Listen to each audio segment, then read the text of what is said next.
What is going on, everyone? Welcome back to another live on the Football Tactics FC. In today's video, we are going to be diving into the obviously what you're seeing here. You're not going to see it on YouTube here, but we are going to be diving into the predictions for the Premier League this upcoming season. And obviously, I do believe this is going to be one of the better seasons in the last handful of years because we are looking at possibly and arguably 3 or 4 teams that could easily win the Premier League this year. Now, if you are on YouTube right now, I do apologize. I could not get my image to pop up in either of these positions. So I do apologize. I will type them in the text down below as we're going through this. Obviously, if you're on TikTok, you are seeing the images right now. So I will be looking at TikTok, answering those questions. Obviously, on this live, anything comes into YouTube, I will be asking or answering those questions as well. And the more likely not, if you are watching the replay, then granted, you can just always comment down below and I will get to those comments.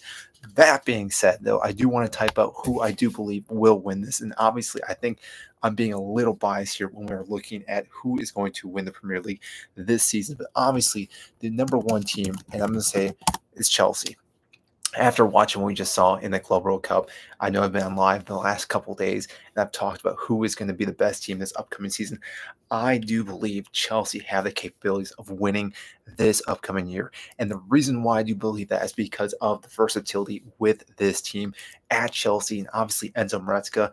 I do believe he is the proper manager to get the job done for Chelsea this year. It's been a long time coming. Obviously, the last time that Chelsea won the Premier League was with Antonio Conte. And like I said, it's been dominated by Liverpool. It's been dominated by obviously Manchester City.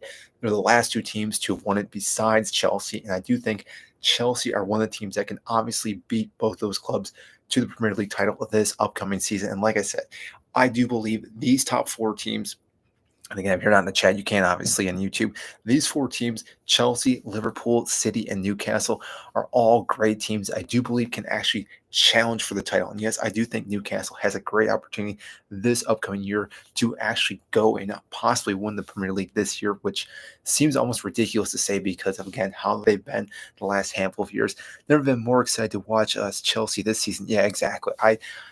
There has been plenty of seasons where I've been excited, and I think there's always been seasons where, again, I think I'm just way too high on how Chelsea are going to do, and then they just devastate. And again, I lose all hope throughout the season. But this season, I do believe is going to be a great season for Chelsea.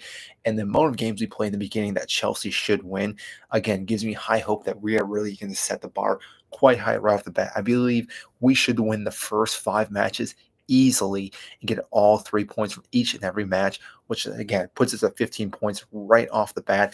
Now, granted, when we play these other teams, it's obviously going to be difficult playing Anfield, playing against Liverpool, playing against Manchester City, Newcastle. All great sides, even Arsenal. And I do think United and Tottenham obviously play a lot better this upcoming year. Granted, we'll see what happens. Change Sunderland and Leeds. We will talk about the lower parts here. I do want to talk about the top parts. And obviously, as people keep rolling into this live, I'm sure more people are going to have questions about how I'm stacking this up. And I did pretty much gap this where, again, I do believe right here. So where I'm having my hand, again, if you're on YouTube, I do apologize because we're on Twitch here or on TikTok here. These teams here, I do believe can all flip-flop and rotate. So again, it's not to discredit any of these teams here. I just kind of picked where I thought my top 4 would be. And obviously, I did pick Chelsea being the champions. But like I said, I could see Arsenal still pushing in the top 4. Could see United pushing in the top 4. Could see Newcastle dropping down, Liverpool or City all dropping down. I do think that's all possibilities here. United will never get above 8. That preseason game opener in my eyes, yeah. I mean, when it's preseason, it's always hard to call how teams are going to be because I think preseason can always go in any direction. I mean, if you look at, I think Liverpool, when they won the league, not this past year, but the time prior to that, they had a terrible preseason and they still won the league. So, piece of hair in my mouth, sorry. I do believe that the preseason doesn't always give you what's going to happen. I guess there's a lot of people commenting, right? But let me just break down real quick and then we'll start answering some of these questions. So if you do have these questions, obviously I'll get to those as quickly as possible. And like I said, if you're on YouTube, I will try to get those questions as possible too. But again, we're looking at TikTok here as well. So first off, Chelsea, I do think, again, they have the right chance of winning this league. Obviously, these three teams all could win the league very easily. Arsenal are still lacking number 9, and it looks like the Gyökeres deal is falling through, from my understanding. So they are not going to have proper number 9. They're going to have to rely on Kai Havertz once again this upcoming year. And not that I don't think Kai Havertz is a bad player, but for him to be their only number 9, if they have to rely on Mourinho in case Kai Havertz gets hurt, then obviously they are not going to be able to push for the front position. Again, if they have some injuries, if Saka gets hurt again, I do think they struggle.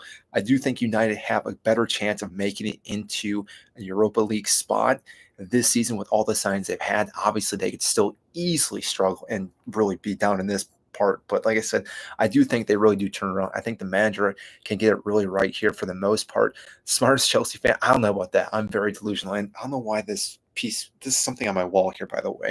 I'm not sure why. That is not the Bundesliga trophy, though. That now I'm thinking about maybe should change that to the Bundesliga trophy. Anyways, looking at the Conference League, the reason why I put, obviously, I know only one team can get this. I do think it's a coin flip between these two teams here. I do think one of these two teams does get into the Conference League. The other team obviously will drop down into this position here. That all being said, I do have Leeds here because I think Leeds is not going to be any relegation battle this upcoming year. I do think they're a pretty good team for the most part this year. Everton winning the league, I don't know what Everton win the league here. I'm just sorry. I'm looking at that caught my eye real quick. So Leeds, I do think is going to be one of the teams that does stay up. I think they're a pretty good team for the most part. Fulham, Bournemouth, Nottingham, and believe Brighton are all good teams. They just aren't going to be able to push into this top part of the table itself. Now, can they do it? Obviously, but I do think with what's going on with Nottingham Forest, they now are playing in Europa League, which I do think that is going to affect them this upcoming season. And therefore, again, I don't think they're going to be able to do what they did last year, and therefore they're going to struggle this year. Not so much that they're going to have to worry about relegation, but the amount of extra games, the travel, and everything, I could see it easily wearing on the players. And is also why I have Crystal Palace here in a possible relegation, because playing in the Conference League, especially for Crystal Palace, could be a huge issue for them, because not only do they have to play on Thursdays, they are going to be flying and traveling to so many ridiculous places. Then they have to turn around and play on a Saturday or Sunday or possibly Monday, and then turn around and play another Thursday. That by itself could really wear on that team. And I do think they don't fully have the depth right now. Now, granted, they could still go out and buy a bunch of players right now. And therefore, again, they could obviously bring themselves back up in this area. But with those matches, with the traveling, I do think Crystal Palace could easily have a struggling season. Not that they can't do well in the Conference League, because I think they can, but in the Premier League, I think they will struggle with all the matches. And Eze, if he is on his way out too, one of their key players could be obviously gone, and there's possibly other players that are going to be leaving Crystal Palace this upcoming year before they even start the season. And like I said, that could be a big challenge for them for the most part. So that's why I have Crystal Palace there. I know I kind of jumped past everyone else. Wolves, I think it makes sense why they're here as well. They just lost their best player, Kuna. He's obviously gone. He went to Manchester United. Therefore, again, they are definitely going to be struggling for the most part. They do not have the scoring capability like they've had these last couple of seasons with him. Now, yes, I know they have a few other players that can score goals, but he was pretty much the guy that they relied on. Now that he's gone, I do think Wolves really do struggle. I do think they can avoid relegation, but like I said, they are going to be teetering with relegation, I think, all season long, along with these rest of the teams here. I don't know. I want to know what you guys think on that one. But then we have Brentford. Brentford is an odd one for me because we talked about last night on the live. I do lives quite a bit here. I mean, next week I will be out of town. I will actually be at Stamford Bridge. So again, I won't be doing any lives next week. I do want to know if you guys think of any places I should see at Stamford Bridge. But why Brentford is in this spot right here is because of the players they've currently lost, plus their managers. So if you're looking from the outside in and you look at Brentford and what's happened this season, or I guess this preseason or open window, is that they've lost their captain. They've lost one of their best scoring keepers, or sorry, they lost their captain, lost their best scoring player. They've lost their keeper, and they've also lost their manager. Those are few, again, big hits that most clubs cannot take. I think Brentford can obviously bring in a few players to obviously help their cause, but because of that, they've pretty much lost their entire spine. I mean, Mark Flecken was absolutely phenomenal last year for them, and the fact that he's gone now, I think, is going to be a massive gap. Now, granted, the keeper they brought in was Liverpool's backup. He's obviously a great player as well, but I don't know if he's up the caliber of Mark Flecken. And like I said, anytime a team loses their captain, sometimes it can work out better for them, sometimes it does not. And like I said, when you lose a guy that scores a lot of your goals, and I don't know what's happening Visa, if he's still going to be there or not, that could be a huge issue for them. So again, I do think the same thing that they should be able to avoid relegation, but I don't see them really being able to be in the safe zone at all throughout the entire season. I think they bounce back between relegation for the most part. So these four teams right here, Wolves, Brentford, and we will get to West Ham in just a second. Sunderland are going to be the four teams pretty much in their own spot here. Thanks for the rose, by the way. I have no idea what that does. So that's the first rose I've ever gotten. So thank you very much. But when we're looking at Burnley here, this team I do think also is a very good caliber team as well, coming from the championship. I know the last handful of seasons we've seen obviously teams struggle coming up, getting promoted from the championship. But if you go back, I think 3, 4 years ago, there's been teams that have stayed up. It's just the last 2 seasons have just been outliers for the most part. Last year was obviously a terrible season. I mean, you look at Leicester, you look at Southampton, it was ridiculous how both those teams got up. And I'm going to say that because Enzo Maresca obviously got Leicester up, but once they lost him, again, they were not the same team. And that's why, again, I think Brentford will be in that position. But I do believe Burnley, they obviously showed their worth last season. I do think they're pretty good for the most part. And therefore, again, I think they'll be able to stay up. We talked about Crystal Palace. I can obviously jump back in them for a little bit, but Everton is the other team. I mean, they're a team that just they're not what they used to be for the most part. Do I think they will avoid relegation? Yes, but same thing. I think they'll be sitting at like 15th, 16th for the most part of the season. I don't think they push much higher for that. They don't really score many goals. They're going to be losing a few players as well. Pickford is one of the only good players I think they have. Tarkowski's also a good player, but like I said, when you look at their squad, nothing stands out. There's not a guy that really can just, again, control a game and win games for them. Overall, they're a good team, but like I said, I think they get beat by most of these teams above them. And therefore, again, the teams that Everton will be beating are these teams right here. So therefore, again, they're going to be in the relegation battle, which really shouldn't be a surprise. Now, Sunderland, I do believe they're the one promotion team that goes down right away. I think they are going to be the lowest team all season long, and that's not to discredit them. I just think their squad depth is not good. They've lost Bellingham, which again you could argue wasn't even their best player, but like I said, he was obviously a key factor in their midfield. So again, that makes a huge difference for them. And I do believe they have brought in a few players from like Serie B, if I'm not mistaken. I have to follow back on their transfer. I haven't fully seen who they've brought in so far. But that being said, I don't think they really have the depth, again, to be the team that can really push in the Premier League. I do think they do a yo-yo effect. They could possibly get relegated next year and then bounce right back up. Sunderland obviously used to be a big team back in the day, and obviously even the 2000s, and I think the late 2000s. I'm trying to think when they got relegated. If it was 2014, they haven't really been up since then. But like I said, they are overall a good team. I just don't think they compete with the rest of the team here that we're looking at for the most part. But West Ham, this one, again, I think they are the other team that do get relegated, hands down. I don't think they stand a chance this year. Graham Potter, I think, has struggled as a manager since leaving Brighton. Obviously, he came to Chelsea, and that was a disaster. So any Chelsea fans that are in the chat will obviously understand how poorly he was, and he just never got his tactics right. And then when he came into West Ham, which West Ham was just a dumpster fire last year. So I think any manager would have came into West Ham would have struggled, but the fact that they brought in Graham Potter was just a complete disaster. And I don't think he has the proper tactics to, again, to get them to go in the right direction. I also don't think he is the guy that can really motivate the players. They've just lost Kudus to Tottenham, and I think they've also lost one other player, if I'm not mistaken, and they really haven't signed anyone. So therefore, again, this isn't a real live stream. It's pre-recorded. This is not recorded. I do lives all the time here. I also do lives for matches for Chelsea. I do commentating. So not pre-recorded, by the way.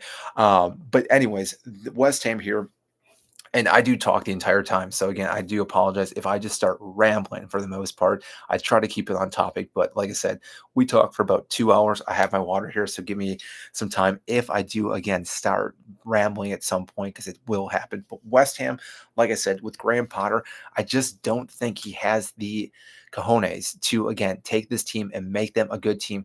They were a good team under David Moyes, and then obviously once Moyes left, they lost Declan Rice. They haven't been the same team since then. And like I said, it's just been slowly going in this direction. I think this is the same year where again it's going to go even deeper, and therefore again they're not going to be able to fight against any of these teams. I think they're going to come out of the gate and possibly lose their first several games, whether it's 5, 6 games. Maybe they draw a few there, but they're going to drop plenty of points. And because of that, it's obviously going to put Graham Potter in the hot seat. And then probably by December, I think he does get sacked. And I do think he's the first manager to get sacked. And I'm not wishing for any managers to get sacked, but like I said, I just think he is the first manager. I could see Sunderland also sacking their manager just because of how poor they're going to play as well.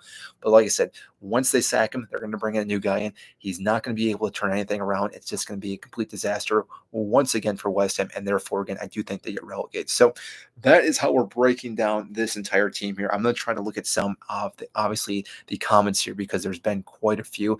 I'm also on YouTube here as well. So again, I'm going to try to type in some of these chats over on the YouTube as well. So I do apologize, YouTube.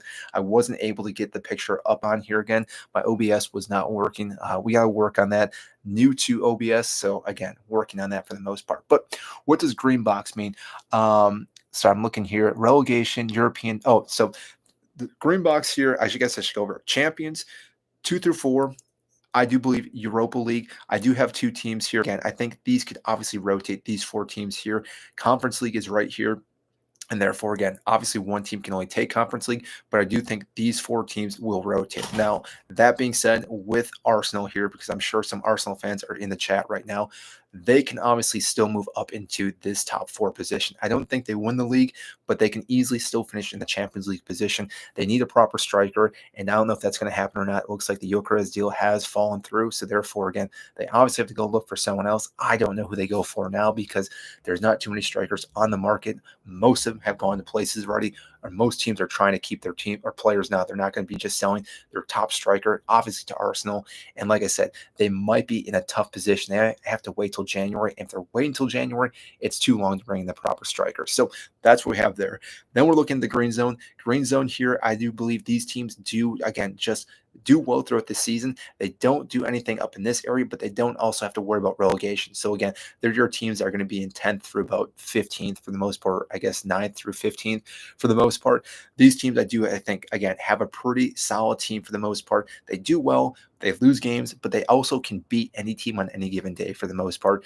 Then the blue, or light blue, I should say here, any of these teams I do think can still get relegated. It's a coin flip on any of these teams here. And then this other blue, these 2 teams I do believe get relegated no matter what. It doesn't matter. I think West Ham and Sunderland are just getting relegated. Again, Leeds being this high up. So when I put Leeds here, again, they could still finish in 15th. This isn't like 1, 2, 3, 4. It's not going in this order. Like I could have put Leeds here and it would have been the same thing. Like I said, Leeds could possibly finish 15th. But like I said, I think they do avoid relegation. Like it's not going to come to the last handful of weeks. And like I said, they're going to be worried. I think Leeds, like I said, do carry out quite well, win some big games. I do think they actually upset some of these bigger teams up here as well. And like I said, I think a lot of people are sleeping on them, and that's why. Chelsea finishing 7th. I have a hard time seeing Chelsea finishing 7th. The fact that we just finished 4th with the squad that we have. We bolstered our squad with João Pedro, with Liam Delap. A lot of our players are fully fit. We just had a great tournament in the Conference League where we won. Then we obviously won the conference or the Club World Cup as well. So we are riding pretty high for the most part. I will say that, again, we do maybe lack a few depth players. Left back right now.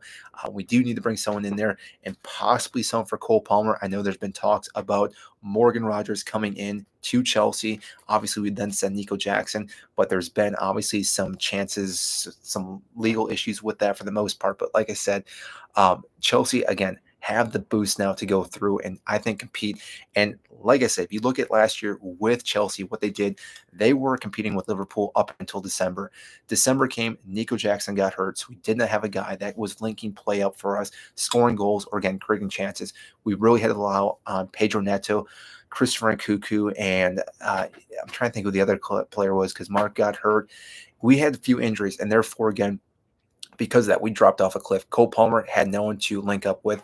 He stopped scoring goals, didn't have any assists for the most part. But then we did turn around. But had Nico Jackson been fully fit, I do think, again, Chelsea would have been able to keep up with Liverpool. Do I think we were the one in the league last year? Obviously not. I'm not that delusional as a Chelsea fan. But I do believe that we would have still finished in the top 4, possibly 3rd, if not 2nd. I think we would have been doing a lot better than what we would have seen. This is such a terrible take. I'm not sure if you're talking about the Chelsea team I'm just talking about or this in general, but like I said, I think overall this is a pretty pretty good take for the most part. Why are you complaining about injuries? Look at Arsenal. They came in second with so many injuries. I'm not complaining about injuries. I'm just saying when you look at when we had our injury is when everything changed for us. We didn't have Nico Jackson. And again, people will harp on how bad Nico Jackson is. As a Chelsea fan, I think he's actually a good player. So wherever he goes, I think he will excel. When you look at his stats, yes, they're not the greatest, but they're not the worst. For 2 seasons, I think he scored 15 plus goals both seasons. So again, it's one of those things. He's a good player, and he did help Chelsea, and he's a guy that will run and he will press. He will do what you need him to do. And therefore, again, he's a good player. Just makes some idiotic mistakes with red cards and everything, which obviously he could do that. Go to sleep. I got a few hours here. We'll be probably here for at least another hour. So I have some water. I, again, going to be up for quite some time. And meanwhile, we can talk about other teams. So got Villa at 7th. Yes, I think Villa, the same thing. Villa right now, they could obviously do better. And again, if you just hopped in here, I do believe these 4 teams can rotate. So again, Villa could go up into this position here. They could finish 5th. They could finish 6th. I do think Tottenham could still push up. Thomas Frank coming now into Tottenham. They've signed some pretty good players as well. Arsenal greater than Newcastle? No, not saying that. I do think Tottenham have the capabilities, again, to do well. The signings that they've brought in so far, and I'm pretty sure they're not done. It's strange to see actually Tottenham be buying players and actually spending money. It's not something they typically do, but obviously now bringing a new manager in for what? The third manager in a handful of years now, for the most part, but they do need the depth. They need these players and to go and get who they've gotten so far. And obviously, Morgan Gibbs White, if he still goes to Tottenham, which I do think he goes, even though there's some legal issues with it, he's a huge upgrade to Tottenham. And therefore, again, Tottenham are pretty stacked for the most part. If you look at the rest of their team, the only issue they could possibly be dealing with is the same thing they dealt with last year, are their hamstrings in their back line. If Romero gets hurt or if he goes, obviously that's a big issue. Van de Beek, if he gets hurt, they then have to rely on some other players like Andy or Archie Gray, who is not a CB, and therefore, again, that was a big problem for them. 1 to Liverpool, now they're tripping. Who I'm not sure who. Oh, 1 to PSG. I mean, PSG walked over everyone in the Club World Cup, and then you look what they did to Inter Milan in the final. It's not like, again, you can just take that for granted. No one else has done that to PSG. Chelsea just did that, and it does mean something, even if it's a friendly or it's a preseason friendly or no one cared about the tournament. You could clearly see that PSG cared about the final. They wanted to win it. They wanted to say that they dominate every single competition. Like, think about this. If PSG would have won that, they would have won 5 trophies. Like, they would have been the first team to ever do that.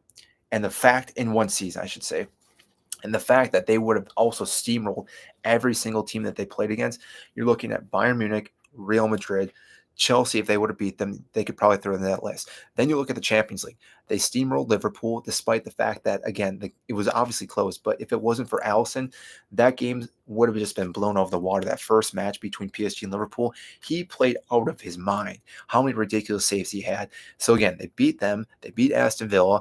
Then they go on to beat Arsenal. So obviously, they just steamrolled through the entire Premier League except for Chelsea. So like I said, it does mean something despite the fact that it was, again, a friendly for the most part. It still means something. It's not like any other team stopped PSG from not scoring, and also they, again, dominated them in the first half.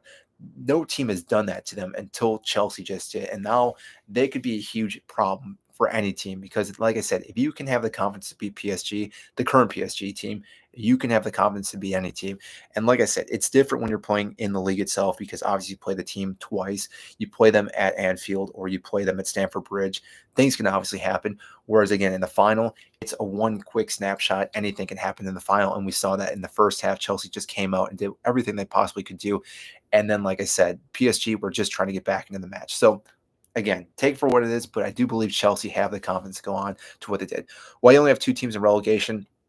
The reason why I only have 2 teams in relegation is because right now, these are the 2 teams I do believe get relegated. So if you're on YouTube, the 2 teams are Sunderland and West Ham that I do believe get relegated. Then these other teams here, these 5 teams, so Wolves, Brentford, Burnley, Crystal Palace, and Everton, I do believe are in contention to get relegated. So one of these teams, I'm going to put there because it's hard to say these are the 3 teams that are going to get relegated because typically when it comes to relegation, despite the last 2 seasons, there's usually multiple teams on the last match or the last 2 weeks of the season that are really close for the most part. So West Ham, yeah, I think are getting relegated. But like I said, I do think Crystal Palace is possibly the other team. I do think, again, with Conference League could be a massive problem for them. And even like I said, I could see Nottingham Forest also have issues, but like I said, I think they have more depth. They've obviously gone out and bought plenty of players, but like I said, they are going to be missing some of their key players from last season, and therefore, again, they could struggle a little bit more. But overall, I think Wolves, Brentford, Crystal Palace are probably the more likely teams to go down. I do think that Burnley and Leeds do stay up from the promoted teams that go up here. So, yeah, those are awful takes. I know. I'm not sure. Sometimes I hit my head in the morning and then I just start spitting random things. So, how is Arsenal fifth? I have Arsenal in this category. So, I probably should have changed these boxes here. I maybe should have just morphed these two boxes into these. All these teams could rotate here for the most part. Because obviously, I still think Chelsea win here. But these, again, I'm trying to hold these 5 teams here. These 5 teams can all rotate. So I could even see City not finishing the top 4. They have so many ridiculous players, but at the same time, Pep's brought so many players into this side now that they may not gel very well. They obviously don't know how Rodri is going to be after having his major injury. Phil Foden looked like a ghost of himself last year. He did find some form in the Club World Cup. But that being said, though, I think Arsenal, again, could obviously push higher, but we mentioned before they don't have a proper number 9, and therefore, again, if they do get a striker, they could easily do a lot better, but they still need someone. And I do think they actually need to bolster up the left side too. Having Gabriel Martinelli as, I guess they have Trossard too, who's a pretty good player. So maybe they don't need to do anything on that side. But like I said, they still need a number 9 for the most part. Otherwise, they're going to be really struggling for there. I do apologize if I missed some comments here. I'm going to try to go back a little bit, but I know a bunch came through here. United will not get into Europa League. I think a lot of people are sleeping on United. I think really this year will show how good Ruben is. I think a lot of people, obviously, we all jumped on how poor they were this past season. It's fun to make fun of United. We all did it. But like I said, Ruben now had an entire season or half a season plus now going into the summer training. And now they haven't been playing well. But like I said, when it's preseason matches, they're obviously trying to work out tactics. They're trying to play different players. So I don't take anything for granted or look into it too much for preseason because, like I said, they're trying to play different players. They're trying to play and do this thing that they were trying to get done. It doesn't work. They lose a match, so be it. But like I said, they're trying those tactics now before the season starts because when the season starts, that's when the matches matter. That's when everything does matter. And like I said, he now can check a box and say, no, we cannot do that. Or yes, that did work. Let's go and play that. Let's play these players together. Or let's do this formation. Or let's do these different set pieces on a particular team. And like I said, that's the reason why you have your preseason. So again, it's not to win matches because that's not really the big thing because you could win all your preseason matches and then still have a terrible season. You should use your preseason to actually figure out how you want to play your team. And even if you lose, that's totally fine because, like I said, you're finding answers on how it should actually work out for the most part. So Spurs will get 5th. I do think you've tapped if you think Burnley have a bigger chance to stay up than Sunderland. Sunderland barely made it in. They won in the playoff position. And even despite that, it was such a close match. So, again, I think they were very fortunate to make it into the Premier League. Do I think they're a big club? Yes, they're a great club. They have a lot of history. But that being said, I don't think they have the firepower this upcoming year.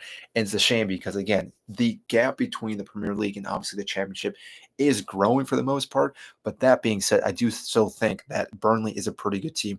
And yes, I understand the last time they came up with Vincent Company, they absolutely got destroyed when they were here. But Vincent Company was also trying to play his style, wasn't very flexible. And because of that, they got damaged. They got hit hard because of that. If they have, again, they can be a little more flexible with how they want to play. I think Burnley's actually a pretty good team. They have some of those squad players that were in the Premier League just a handful of seasons ago. So it makes sense. They understand what they need to do. I think their manager is more adaptable to what they actually have to do.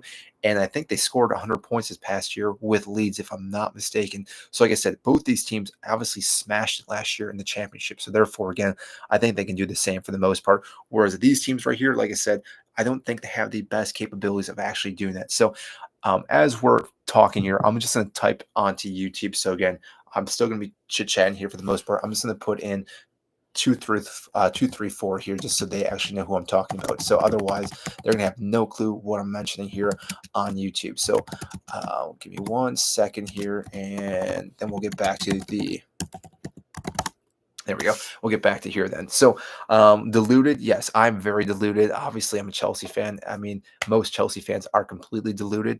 I'm not going to deny that. But like I said, I got to root for my team. I'm not going to come in here and say that I'm thinking Chelsea aren't going to win the league after watching what they've done the last couple of months. So, obviously, like I said, I think they have a good chance. Liverpool winning the league. I mean, they obviously are probably heavy favorites. If I'm not mistaken, the bookies right now, I think, have them to what, 5-1 or something. Like, they're the best odds to win. And again, it makes sense with all the players, even though the fact that I think Luis Diaz might be on his way out. So therefore, again, could make a little bit of a difference. But Rodrigo might be then coming into Liverpool, which that would be fun to watch him play with Florian Wirtz. I don't know what's happening with Darwin Nunez though as well. So that could be interesting for Liverpool because, like I said, they still need to buy a few more players, and obviously they want some players that want to leave their club. But they've spent so much money already this transfer window with Kirkez, with Frimpong, and like I said, it seems like they're about to go for Rodrigo, and they could possibly buy some other players as well. So, what makes you think Chelsea's going to win the league? I mean, they're the best team in London. That's the first thing. And then what I've seen them play for the most part, they just, again, are very flexible. They can do what they want to do throughout the match. So, again, Moretzka doesn't have to sit with just doing 4 in the back. He can do 3. He can have Malagusto push up, Reece James push up, Cucurella push up. We can do a double pivot. We can do just a single CDM with Caicedo and then have multiple attacking players. Cole Palmer can rotate into different position. Pedro Neto can also rotate. Like our attacking third, all the players that we have for Chelsea can all play in different positions at the same time and also have different caliber things. The only thing that we might be lacking, but I think that's why we brought Liam Delop in, is our aerial threat. Now, granted, offset pieces, we do have that with Trevor Chalba, with Levy Colwell, but off like whipping the ball in, that is our only downfall. Like if you did watch the Club World Cup, there were times that we just whipped the ball into no one. And yes, it did turn into some goals because the ball got cleared out. João Pedro just had a phenomenal strike, but typically we don't have any presence when we're trying to whip a ball. And so that is our one downfall.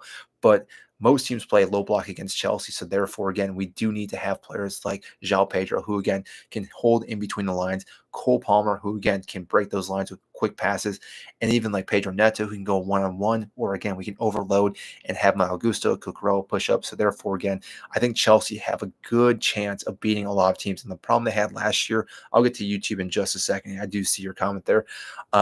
We do have the capability of beating a lot of low blocks. That was our problem this past year. We played so many low blocks. And again, most of these upper teams here play low blocks all year round. Most of these bottom teams here are going to play low block. It's the best way to, again, take points off the top teams. But like I said, when we play low block, we struggle. We couldn't break them down.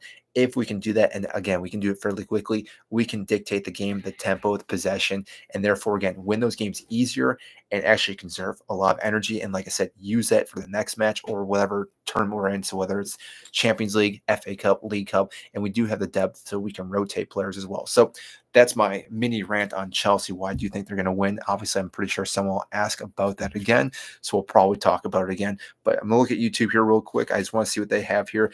I'm a Chelsea fan. Let's link up together and make a YouTube video. Let me know what you think. We could possibly do that. I'm actually going to be in Stamford Bridge, Julius Blues next week. So I don't know if that also works. I'm actually going to be doing a tour. Chelsea won't win the league. Stop being deluded. Yeah, I'm a little deluded, but that's all right. Arsenal enters the chat. Arsenal, I mean, they could win it, but they need a proper striker. So Chelsea won't win the league. It's Liverpool's easily. I mean, Liverpool, yes, and I do think City do have, I mean, the caliber of players. I'm kind of curious to see how it plays out, though. For the most part, you rate Gyökeres. It seems like Gyökeres has fallen through, so it doesn't look like that's going to happen. If it does, then obviously Arsenal do have a possibility of winning the league. But like I said, right now, if it's not going through, they're going to struggle for the most part. We get third in FA Cup and make it far in the Carabao Cup Champions League. I don't know if that was about Chelsea, but like I said, we'll see. Palace will be 8th. Mark my words. I think Crystal Palace is going to struggle next year. And like I said, it's not because they don't have some players. It's just because of the short turnaround from all their matches. Luckily, Chelsea, literally last year with the Conference League, is one of the reasons why Chelsea did so well, not only in the league, but in Conference League. We had multiple players. We literally had an A team and a B team. The B team played in the Conference League. The A team played in the Premier League. And like I said, some of those players did rotate back and forth, but because of that, we didn't have to worry about any players getting played too much because we would play on a Thursday in some random place that was days away for the most part. So like a flight was like 6, 7 hours, and then have a match that Saturday. So you play Thursday, you fly back, you're supposed to train Friday, and then you play Saturday. It's a ridiculous time schedule. And then on top of that, you sometimes then have a match next Thursday, and the same thing keeps happening. It's the same thing with Crystal Palace. They do not have the depth. They don't have the squad to play two different sides. So they have to use their strong side if they want to do far in the Conference League. I don't know what they will do in that because, like I said, it makes sense for them to push for it. But at the same time, they obviously don't want to put too much energy into the Conference League because if they do that, then they're going to struggle with the Premier League. And if they start struggling, I think, again, it's one of those things this upcoming year. If you lose some of these key factor games here against these other teams, you're going to have a hard time staying up because all these other teams up here, I think, there's going to be a massive gap, I think, between eighth position and then ninth and lower. I think, again, you're looking at Chelsea, Liverpool, City, Newcastle, Arsenal, United, I guess Aston Villa, and Tottenham. From here and down, there's going to be a massive gap. That's how I look at it this year. And like I said, it's not to be hard on these teams, but like I said, the amount of players these teams have been buying, it's been ridiculous. The gap is getting bigger and bigger between these clubs. And like I said, maybe some of these teams can knock some of these teams down and take a few points off, but overall, it's not going to happen too much for the most part. Um, what's your take on Xavi Simons or Morgan Rogers? I think Xavi, if he can come to Chelsea, I think that would be a phenomenal signing for Chelsea. I think he would be a great depth player as well. The only thing is, being from RB Leipzig, we've obviously seen Timo Werner, how that's gone for Chelsea, and that does hinder my thought process in him coming to Chelsea. But I do think he's a good sign. But I think Morgan Rogers is probably the guy that we're going to bring in because Morgan Rogers coming to Chelsea just brings us more depth, which we just talked about. He can play the position for multiple players. He can play like João Pedro. He can play like Cole Palmer. He can sit in the number 10 position. He obviously can score goals. He's a young player, has a huge potential moving forward. And I do think that Nico Jackson would go that way as well. So then we could offload him. So again, it makes sense for us to go for Morgan Rogers. He's a fairly proven player. And again, it's just one of those. He's an academy player for Manchester City. We've been doing that. If you look at Chelsea right now, we bought Liam Delap. We have, well, I'm blanking right now, Cole Palmer, Lavia, if I'm not mistaken. And there's one other player that's a Manchester City academy player. And so again, if we go for Morgan Rogers, it just makes sense. He's obviously friends with Cole Palmer. So again, it makes sense that we'd go with that guy for the most part. So great question, Denzel. That's on YouTube. So like I said, I'm looking at YouTube and TikTok here. So Chelsea Glazer, yeah, I'm again, no way Leeds finishes that high. I mean, do you think Leeds barely makes it out of relegation battle? Because, like I said, I think these teams right here are going to struggle for the most part. Crystal Palace isn't going to even get them close to relegation. Again, I think relegation is going to be on the table for Crystal Palace for the most part. Smash the like button and make sure you guys are subscribing to the channel. Yeah, greatly appreciate if you guys do that for the most part. Thanks for shouting me out, man. Sunderland easily stay up if you look at their transfers. So this is the problem. When you look at transfers, you cannot rely on transfers, especially for Sunderland for the most part, because you're looking at a bunch of players coming in now, and what we have a month, less than a month now before the season kicks off. And like I said, they obviously have time to do that, but they're now going on and playing preseason matches. And like I said, some of these preseason matches, if they win the game, it gives you high hope. But like I said, you cannot always go off preseason matches because, like I said, you're playing some teams that are also trying their tactics, their strategies. And so if you win those games, sometimes you feel really good about yourself. But then also you play a team like Arsenal, you play a team like Tottenham, Chelsea, and then they absolutely destroy you. You drop in confidence, and then all of a sudden you can go on a long losing streak. And I think Sunderland can easily do that. We Wolves have more quality than Leeds. Wolves does have quality, but you're losing Kuna. Like, he's going to United. So there's the big issue for Wolves. They don't have a guy currently who is going to fit in that role for what he's done. Because not only did he bring the goals, the assists, but just again, he dictated the tempo for Wolves as well. Like, they could play the ball to him. He could do a few things, slow the pace down, speed it up if he wanted to. It's, again, something that Wolves is going to be missing this upcoming year. And I think that's why Manchester United is sitting higher, which I know you just said, Sam, with the diamond there, that they are too high. But like I said, I think if you look at United's team, for the most part, let's talk about United here for a second, even though, again, we're a Chelsea fan, but I try to look at most teams and understand how they're going to play. So if they go with Mbomo and Kuna up top, two not proper number nines, but again, guys that can score a goal, and then you sit Bruno Fernandes right behind them. And I guess I should maybe do this here too, rotating back and forth. You sit him right behind him. He now has two players that can score goals over and over again. Last year, he was giving the ball to Hoyland. He was giving the ball to Xerxes. Both those guys could not find the back of that. They couldn't even hit the side of a barn if they were standing right next to it. Like, they were that bad at scoring goals. He now has two quality players that can actually score, and not just like score tap-ins. They can smash a ball from 18 out or not further. Then you look at their wingers for the most part. I don't think Garnacho stays there, so obviously I'm not going to recommend him. But then you look at Ahmad, who's a great player. You look at their defense. They also have some pretty good defenders. But even Ugarte, I think, is going to be a proper CDM this year for Manchester United. And therefore, again, if they have a guy that can play that position, it makes sense. Manu as well, I think he's a good player as well. Mason Mount, I do think still has quality despite being a Chelsea fan, and obviously how that went down for Mason Mount. Again, that's a whole different topic, but I do believe that Mason Mount actually does play really well and can work out for Ruben as well at Manchester United. And so, again, there's multiple players that you're looking at that could really control a game. And I do think, again, I know obviously Maguire gets a lot of hate for the most part, but he's a great center back. And you pair him with Martinez, he's great as well. I'm not sure if they're going to stick with De Ligt. If not, they might get rid of him. But then you have Euro as well. They have depth in the back line, so they can definitely win games. And like I said, if they would have had someone that could have scored goals last year, there's no way United finished where they finished last season. Like, they would have been easily in the top 10.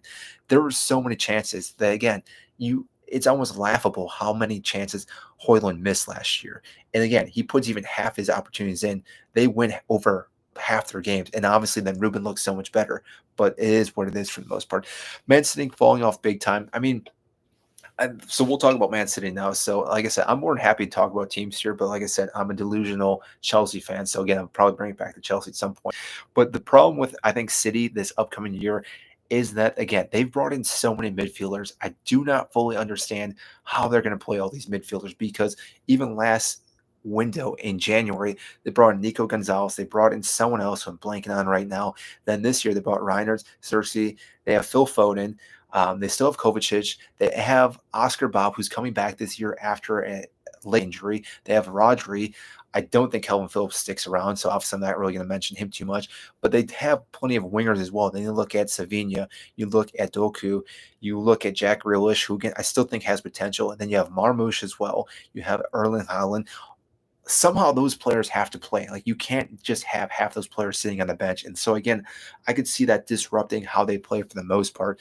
Their defense, I think, is still pretty good. But like I said, all their midfield, their attacking players, again, I have no idea how Pep Guardiola controls all that, but maybe he knows it. He's obviously a tactical genius. He can easily do that for the most part. So we'll say that then. You think sorry, I went by way too quick. João Pedro, yes, I think João Pedro, if you miss, so I've been doing lives quite a bit now. If you missed last night, I talked about João Pedro. I do think he's one of the best signings coming up this year. Dead ball knowledge, yeah, I know. I mean, I'm just spitting random things here for the most part. But João Pedro, for how well he played last year with Brighton, again, I think is one of those things that he is a great player. He did well at Watford way back when, but he's a guy, like I said, you can have him just receive the ball anywhere and he can do his own thing. He doesn't need another player to link a play. There's players that obviously are still good that they need link up a play. Like Liam Delop, I think, is a guy like that. He needs someone to play the ball to him, or again, do some 1-2s. João Pedro, you can give the ball to, and he can just start doing something with it. It's like Mohamed Salah. It's like Saka. Those guys, again, it's just nice to watch them. Like even Eden Hazard, you literally just give them the ball and just say, do what you want to do with it. And then they start doing it. They just start balling. It's fun to watch. And like I said, we've been missing that at Chelsea because, I mean, Cole Palmer can kind of dribble, but it's not the same as what João Pedro can do. And like I said, having a guy like that's going to be phenomenal. And not to say that Pedro Neto can't dribble as well. He's more of a pacier player.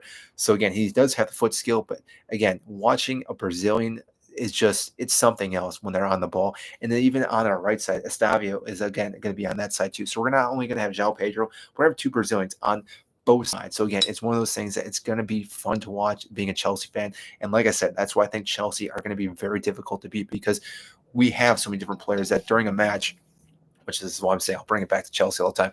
We have multiple players that, again, if something's not working to break teams down, literally Enzo Maresca can look down the bench and be like, you know what, we need a guy that can dribble the ball. You know what, we need the proper number 9. We'll bring in Liam Delap, a guy that can hold up a CB, a guy that can win aerial duels, a guy that can do 1-2 passes with Cole Palmer or Enzo Fernandez. Then we look at our defensive. You can be like, you know what, we need another defensive player to come in. Let's bring Santos. Like the depth that Chelsea currently has right now is it's ridiculous. And they're so young that, again, Chelsea are able to actually rotate these players because, like I said, a lot of these players, yes, they do want to start, but they have to be understanding through 20, 21, 22. They're behind some of the world-class players. Like Moises Caicedo is obviously the best CDM right now in the league. And so, again, Santos shouldn't be upset that he's not starting games because he's behind Moises Caicedo. But, again, going on a little bit of a rant here for the most part. But let me come back to TikTok. Let me look at YouTube real quick here. Do you think Chelsea will sign a goalkeeper ever Robert Sanchez performs in the Club World Cup? No, I think Robert Sanchez is also the proper goalkeeper. Maybe one of the minority people. I've been singing praise for him for all season long of last year. Even if you watch the commentary, which, again, if you're new here, we do commentating for Chelsea matches pretty much every match. Or if it's a weird day like on a Thursday or Monday, I probably won't be able to, but Saturday, Sunday, we will do in those matches and possibly Champions Leagues as well. But throughout the entire season, I talked about how great of a player he is. He has his errors, but obviously he can still distribute the ball. He's a great shot stopper as well. And like I said, I think he's a guy that the more confidence he has, if our backline stays healthy, they all build chemistry and they play so much better for the most part. So great question. Sorry, lad. Have you seen Sunderland signings and the preseason games so far? We ain't getting relegated. I mean, I'm totally happy to come back to this at the end of next year because obviously we're going to look at how this all turned out with my predictions because, again, this is fairly early on, and I'll probably make another prediction because we're a month out yet before the season starts. So, like I said, plenty more signings could come in, and obviously plenty of players could leave their club. We also could see some major injuries still yet that come up. I don't hope that in any player or any team, but like I said, so much can happen from now into August. So, like I said, this could easily still all rotate for the most part. But like I said, from what I believe right now, I don't think they're the team that can actually stay out for the most part. Probably Liverpool or Arsenal. Maybe. Come on, Fulham. Fulham Fulham's an interesting team because they are a good team on their day, but they do sometimes, like last year. Is his name Harry Wilson? I want to say his name's Harry, but I might be mistaken on him right now. Had multiple goals that he scored in like the 90th minute. Like those are the games that somehow Fulham just all of a sudden won games out of nowhere. But then there's other games that they should have won and they drop points for the most part. So like I said, Fulham is a team that, like I said, they have just a weird type of thing that they can beat teams, but they can also get beaten by any team at any given day. So like I said, that's why I think they're going to be in this area for the most part. They obviously have good players as well, though. Please give a big shout out to Jez Racing. I don't know if that's what you meant, but there you go.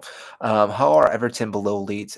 Everton, again, it's a team that if you looked at Everton for the last, 3, 4 years since Carlo Ancelotti was the manager, which again, it still seems like a fever dream that he went there to manage. Like, if you would have told me that he was going to manage Everton after where he's been his entire career, it does not make sense. But since then, Everton has just been doing a nosedive. And granted, they came up a little bit, and Frank Lampard did save them, 2, 3 years ago.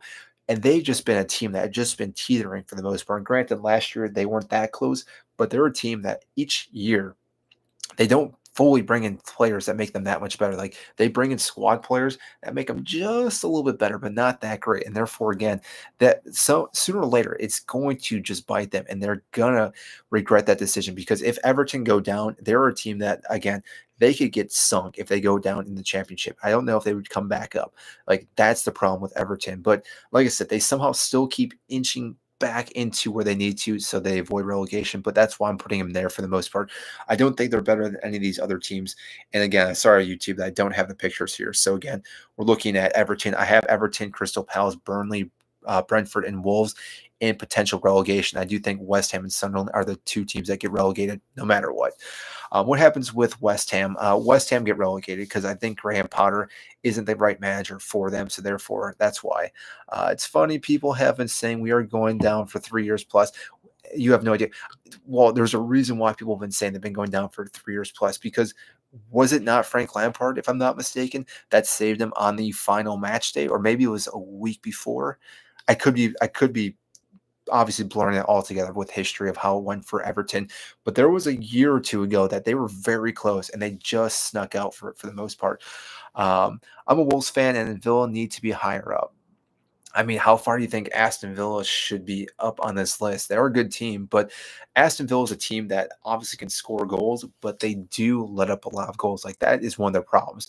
But I mean, Emery is one of the best managers in the league. Obviously, if we're talking about managers for a quick second, it goes Pep, Slot, Emery. That's the list right now in the entire list here because I think Emery sometimes doesn't get the credit for how good of a manager he is, but he obviously is a good manager.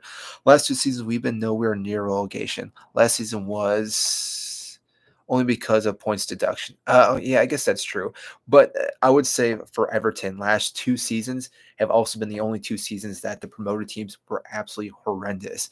Like if you go back to the season prior to that, we actually had teams that came up that stayed up. And therefore, again, I think this is another year that two teams do stay up. So again, if Leeds stays up and Burnley, there's two spots that are wide open then. Like I said, last year with how poor the teams that came up were, and the time before that, Luton, I mean, it was great to watch Luton for the most part, but because of being such a small stadium. But besides that, I mean, they didn't do much in the league. That granted, they dropped or took some points off Liverpool and maybe Chelsea. But like I said, otherwise the promoted teams haven't been doing well so far. Let's see here. And did I miss anything over here? If anyone on YouTube put anything, no, I didn't see anything there.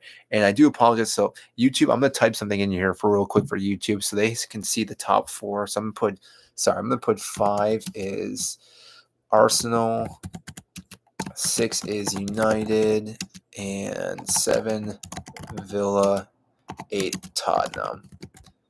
Because that's really what you need to see for the most part. Newcastle fourth. Yeah, I think Newcastle is a good team, and we talked about last night. So again, if you weren't in the live last night, we were talking about some of the signings because I think Alanga is one of the best signings so far this transfer window. I think a lot of people do not realize how good of a player he is and how big of a threat he was for Nottingham Forest. Oh, man, I feel like I should just take that thing off for the most part. It keeps popping up behind me. But Alanga, again, is a guy that's going to really help Newcastle. And obviously, Isak is staying at Newcastle this upcoming year. So, again, you're looking at Gordon, you're looking at Isak, and you're looking at Alanga. That's a pretty good front three for any side. I think Isak is one of the best strikers in the Premier League. I think he was in the running for best performer last year. So again, it's not that ridiculous to claim that. And then you look at their midfield, which is pretty good, and even defensive wise. And then Nick Pope's a good goalkeeper, so they can easily beat them for the most part. There was the way you pronounce Laga says a lot about your IQ. I mean, it's an American. Also, I mean, I'm gonna mispronounce the way I say most things because it's how we talk over here. So I apologize. Alanga, if that's how we're supposed to say it. American Detective opinion rejected. Yeah, I know. Watches Club World Cup and thinks he knows ball. Yeah, I mean, I haven't been watching Chelsea for too long. I mean, let me see if I can find the quick jersey here because I mean, this jersey wouldn't really mean too much. I mean, I just started following Chelsea last year, and then do I have my other one here as well? No, this one's my other. This one's also my pride and joy, even though it's not a Chelsea jersey. But this is my Deutschland winning the World Cup. So, I mean, I've just been following for a little bit, but you know, it is what it is. But yeah, Deutschland ist am besten. But anyways, yeah. So again, if you give me a German name, I'll knock it out of the park for the most part. But you give me anything else, I'm not going to say it properly. So I apologize. Premier League, that's enough for me. I mean, should I call it something else? Should I say the Barclays Premier League? I mean, that was when the best time for the league was Barclays. That was when I think the entire league was at its height with how many people we had that could obviously just had so much flair during the league, but it is what it is. Why is Everton possibly in relegation? I mean, again, we've talked about before, shirt, not jersey. I mean, this is a jersey. I don't know what to tell you. This is way back when. There's no one on the back. This is a jersey, but yes, this is again from when I lived in Deutschland. So again, it's a older jersey, or sorry, older T-shirt. But like I said, I don't even know if they make these anymore. It was obviously a shirt that still have a lot about it. Anyways, so like I said, do enjoy the Bundesliga as well. So since David Moyes came in, we were top 6. Yeah, I mean, I guess that's true. I mean, David Moyes has been a good manager for Everton, and I do think, I mean, he obviously gets the job done, but again, I think they do struggle a little bit. Man United comeback, yes, I think this is a year. I mean, United have obviously been struggling for so long that sooner or later things have to go in the right direction for them for the most part. So I do think they made some proper signings. So therefore, again, that's why I think they can be a good team this year. Whether they actually go very far, it's hard to say, but I do think they struggle a little bit. Chelsea fourth is best. I mean, we finished fourth as last year, so fourth at best isn't really a move in the right direction. Explain Chelsea at first. I mean, I'm more than happy to explain it again, even though I'm sure everyone that's in here probably heard me talk about before. But Chelsea, again, if you look at the depth, because the big talking point that now has been the whole thing with how many matches have been played is depth. Chelsea have the depth. Yes, you can have plenty of players, but Chelsea actually have quality depth. If you look at every position, minus our left back, which we still have to go and buy, we have a guy that could probably start for other teams. You look at our starting 3 up top, we could go with multiple players if we wanted to. Liam Delap, João Pedro, just to name 2 players. Then you look at our left side, we have Pedro Neto, Christopher Nkunku, who I do believe does go to Bayern Munich. So again, maybe we shouldn't mention him. But then you look at our right side, Cole Palmer can play on the right side. Esteva can also play there as well. And then you look at our midfield. I do believe we have the best midfield in the Premier League. You look at Lavia, you look at Enzo Fernandez, you look at Moise Caicedo, who is the best center back or CDM in the league. So, like I said, anyone paired with him does phenomenal. Then you look at a right back, arguably the best right back with Reece James is fully fit.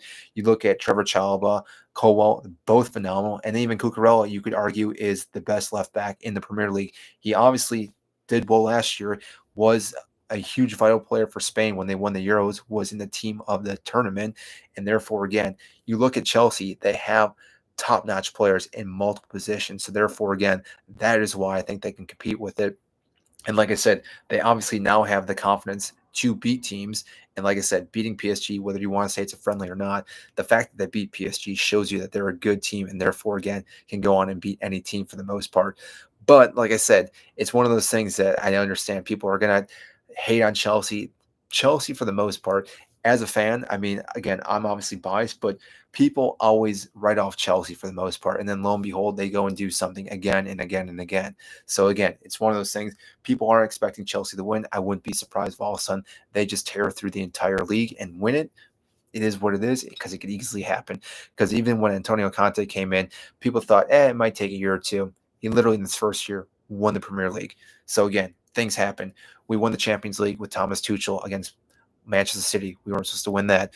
We won against Bayern Munich in, again, Germany. And therefore, again, Chelsea always seems to surprise people. So again, I'm not going to say they can't do it again this year for the most part.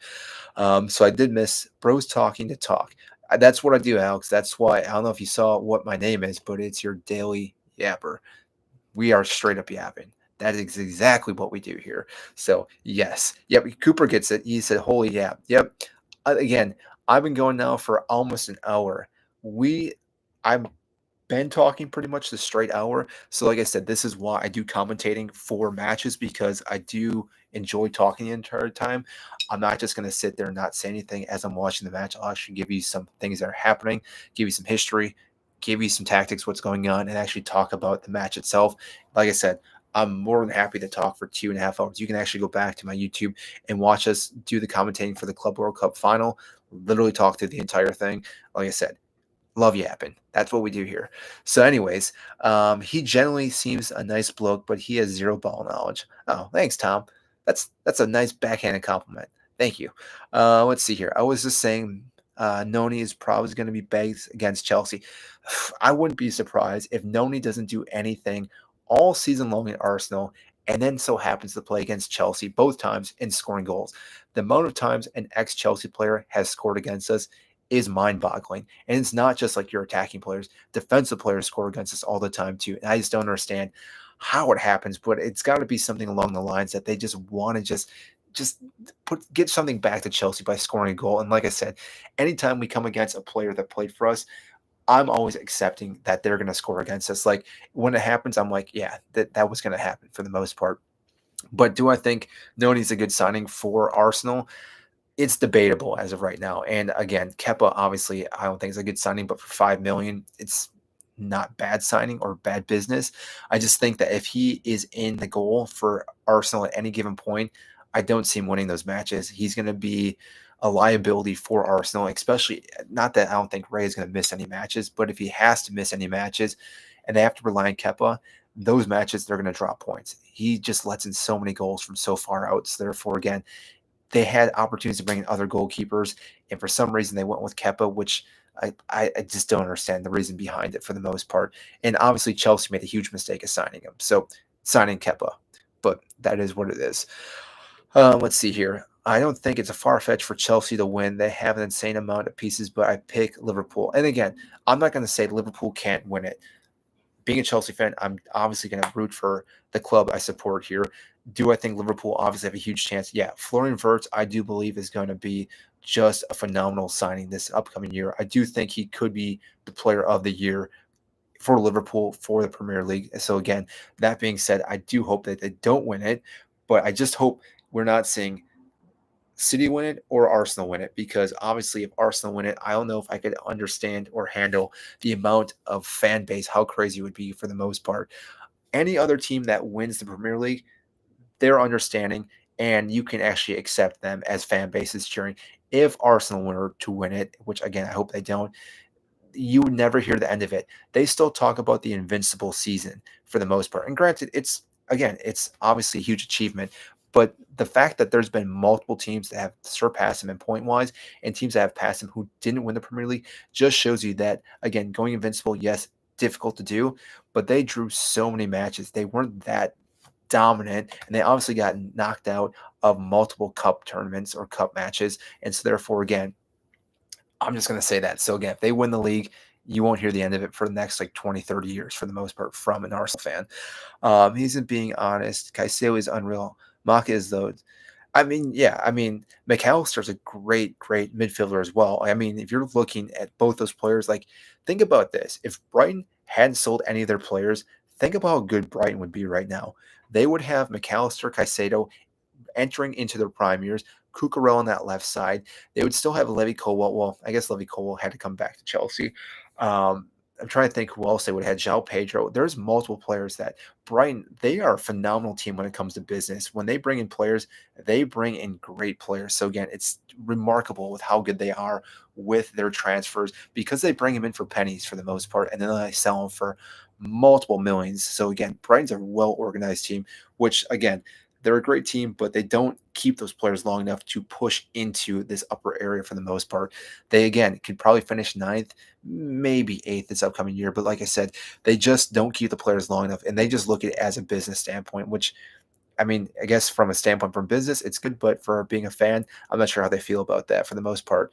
The bias is insane. Chelsea got lucky and run through the Club World Cup and won the Conference League. So, I mean, you can say they got lucky, but they still beat what, two Brazilian sides. They beat PSG, so I'm not sure how that's lucky to beat PSG in a final. It's not like they just won on some fluke goal or someone getting sent off with a red card early on, because it was a red card later on. And then you look at how they did for the rest of the tournament. They did quite well for the most part. So that's my cap, by the way. I don't know if he's going to show up in the screen or not. But otherwise, again, you have to play what you're dealt with. You can't, again, it just is what it is for the most part, because if you look at the Champions League, had PSG been on a different side of the bracket, I think Liverpool could have easily made it to the final, and therefore, again, they could have maybe won the final then against PSG. It's just the luck of the draw. It's how it usually goes for most tournaments. There's been many of teams that were heavy favorites that don't win matches either. So again, the graveyard, I'm not sure exactly what the quote goes, the graveyard's full of favorites or something along those lines. And again, Chelsea are great at being the underdogs and knocking out favorites in tournaments as well. Brothers lost. I mean, yeah, it might be. Maybe I'm just spitting absolutely nothing. What does green spot mean? I'm assuming you mean this green spot. Green spot means they don't have to worry about relegation, but they're not going to compete for anything in Europe. Again, I think they do well throughout the season.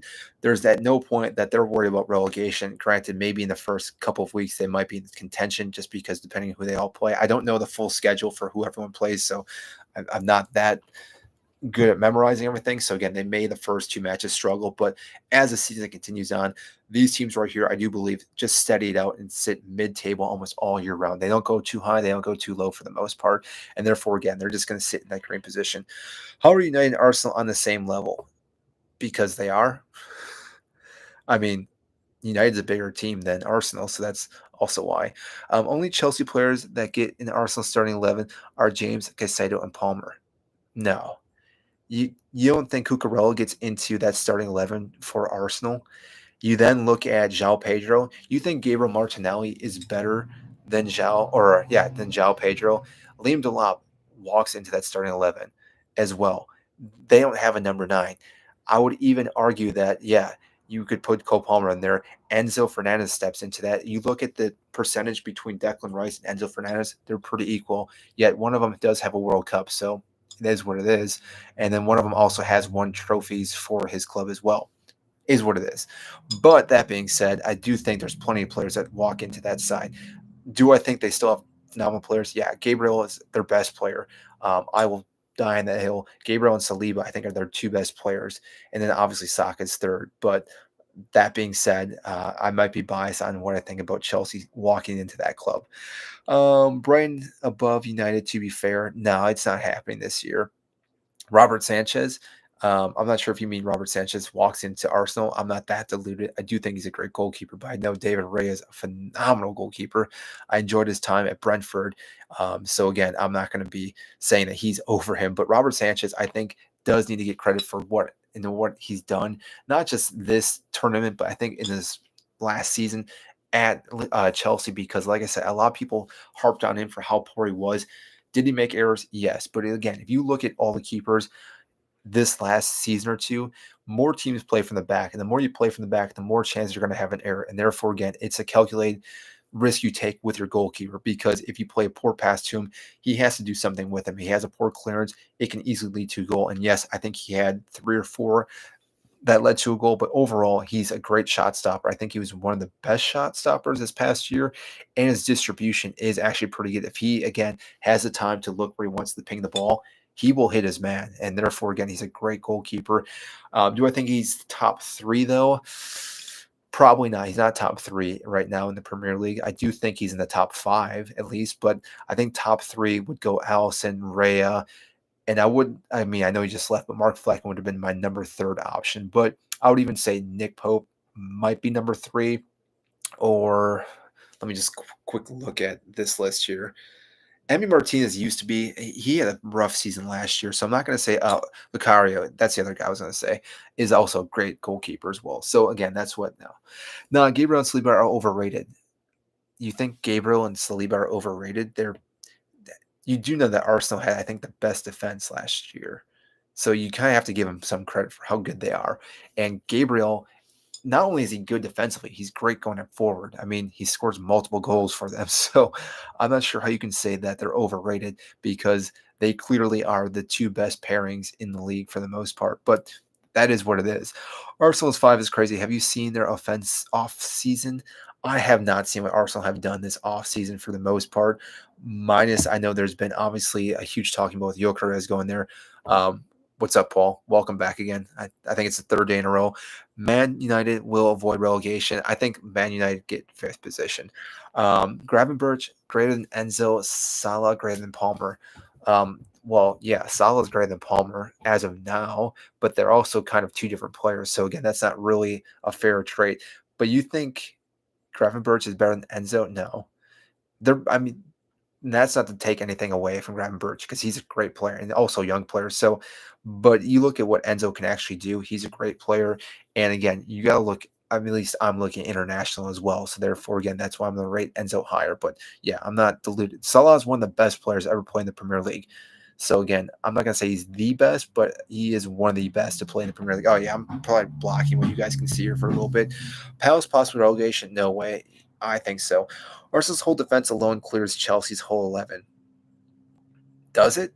I mean, does it really? Because I think that obviously, again, the pairing of CBs, yes, but Ben White, I don't think is better than Reece James. I think Reece James is the best right back, and then Cucurella is the best left back. You could argue that was the best left back last year, but you wouldn't say Timber or you wouldn't say the Italian guy, Calafiori. That's how it's pronounced. I wouldn't say either of those guys were a better left back. So, like I said, 2 of the 4, yes, I'll give it to him. If you want to array it into that back line, I would say 3 of the 5 then. But like I said, that's how I look at it. Sorry, I just missed a bunch of comments there. Gravenberch is a 6. Enzo is an 8. Can't compare. Yeah, exactly. I'm looking at YouTube comments here. And again, it's hard to always compare players because I know they kind of play similar roles, but they're not exactly similar. And obviously, we're always going to compare players to other players. It's just what we do for the most part. But like I said, Calafiori, I thought there was an O in his name or another A. I thought it was like Calafirni. It's a weird spell. I shouldn't say it's a weird spell. It's an Italian spelling, but it's just there's a lot of vowels in his name. This guy, I love reading some of the hate comments here. So I'm going to go back. What does it say? You know absolutely nothing. You would be absolutely right, Marco. So thank you for the most part. I understand this guy has a bias, but Arsenal not getting top 4 is a personal agenda. It's again, if you probably just hopped in here, Sam. For the most part, Arsenal can. So these 5 here can rotate. Arsenal could still finish second. They could easily finish second. Do I think they win the Premier League? No, but they still need a number 9, and I do think they probably still need a few other signings as well. Zubimendi was a good signing, but they probably still might need one more midfielder as well, and they do need a left winger because if they plan on using Noni on the left side or Gabriel Martinelli and Trossard, if those are the only options, they're going to struggle for the most part. Good players, but like I said, they're not going to be guys that win games for them. I understand. Bro, top 5 goes champions. Yeah, so I just took Tier Master. I mean, I didn't make this. Someone else made this. So I just kind of took drag and drop the teams in. So you'd be right. It would be is it 5 again? I thought there has to be coefficient. That could change. But if it is 5, I mean, yeah, one of these guys would make it in there. And then obviously that would bring someone else up here as well then. And then Caicedo and Palmer, which other Chelsea player would start for Liverpool? I can't think of any. I mean, Reece James would be one of them. And then I would also put João Pedro in there. But I guess you could argue if you're going to look at João Pedro and Florian Wirtz, I would pick Florian Wirtz. But I also pick Cucurella as well, even over Kirkaz. And if we're looking at Robertson from this last season, he wasn't that great of a player. So I'd pick those 2 defensive players. And yeah, it'd probably be it for right now for the most part. Here, let me go back to the over here, though. Let's see. What Chelsea going to be lucky to get top 4?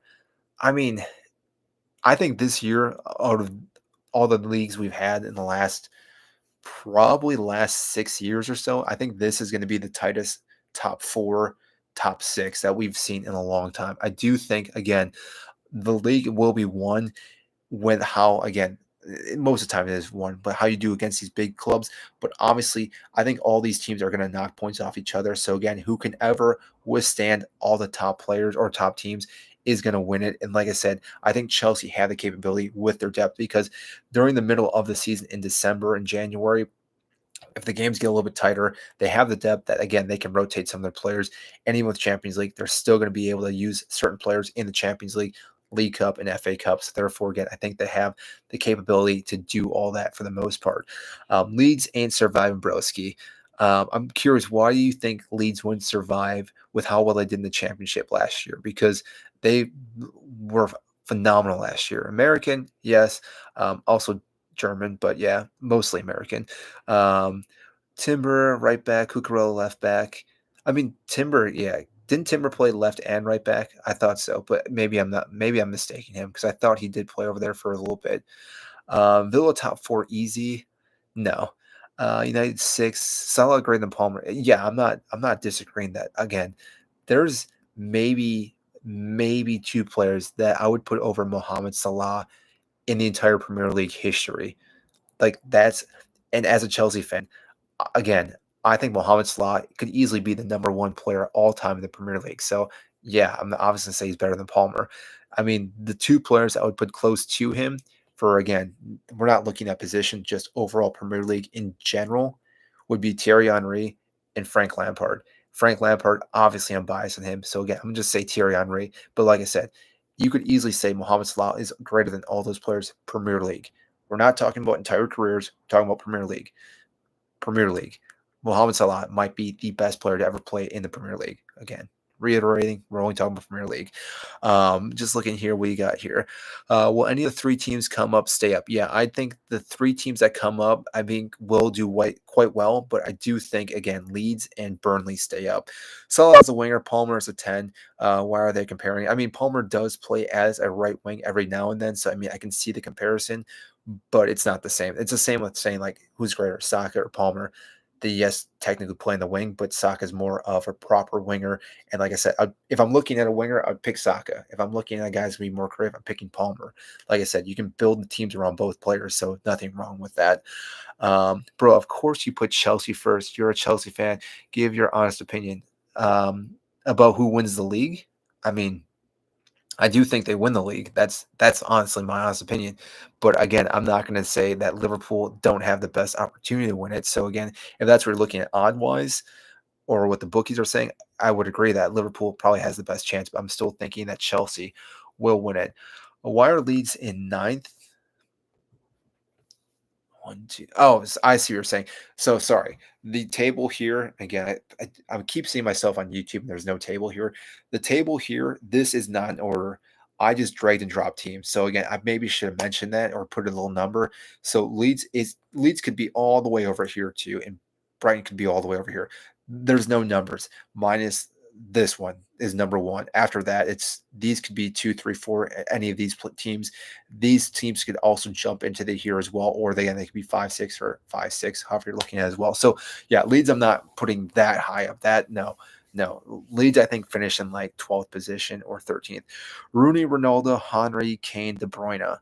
I mean, they're all great players, but if you look at what Mohamed Salah has done, again, and here's my take on Ronaldo, which again, I'm probably going to get some hate comments on this one.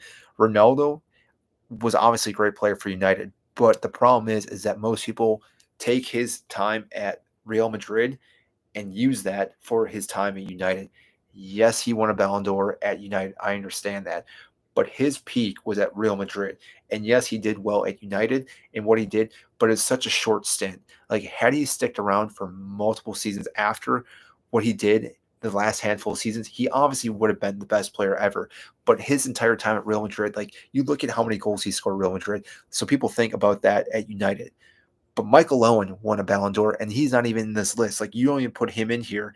Just shows you how much, again, the Ballon d'Or doesn't really mean that, because if Michael Owen won one at Liverpool and yet he's not in the top 5 conversation, shows you that it doesn't mean too much for the most part. So again, that's my take on Ronaldo. Do I think he's a phenomenal player? Yes. Do I think he's one of the best players to ever play the game? Yes. Do I think he's the best player overall? No. That's messy. But anyways, that's why I think Ronaldo is not in the list for the most part. Henry, again, I think is arguably one of the best players. So you could see Henry. I wouldn't be upset if he said that. Kane, the lack of trophies for Kane always hinders him because, again, he's a great player. De Bruyne too. You could put De Bruyne there. I mean, that wouldn't be a bad shout. So yeah, I guess you could say. But like I said, I would put probably De Bruyne fourth overall. And then, I mean, you could even throw Gerrard in there as well. So, I mean, if you're a Liverpool fan, Gerrard easily could be number one overall. But like I said, I think even now Liverpool fans would put Salah over Gerrard for Premier League history wise. That being said, looking over here, did I miss anything here? If I did, I'm sorry. No, nothing there then. So let's see here. Why is Crystal Palace so low? We talked about that before, but just a quick run of speed why they're so low is because of traveling for a conference league. And again, it's ridiculous. Actually, I didn't talk about that. So this is the ridiculous thing about Crystal Palace. So if Crystal Palace was in Europa League, I actually think they wouldn't have as hard of a competition to stay in the Premier League. But the fact that they're in the Conference League makes it that much more difficult, because the Conference League, you're looking at a wider range of travel time, because you can be playing. Again, I live in the States. There was one game that Chelsea played at 9 o'clock in the morning for me on a Thursday, like a random time. most of the games are typically at 3 p.m. The fact that they played that early just shows you the ridiculous time schedule for the Conference League. Whereas the Europa League, you're playing a lot of teams that are still in the top teams. So again, you're going to be going down to Spain. You're going to be going to Italy. You're still sticking fairly close for travel wise. For the Conference League, you are just bombing all over the place for the most part.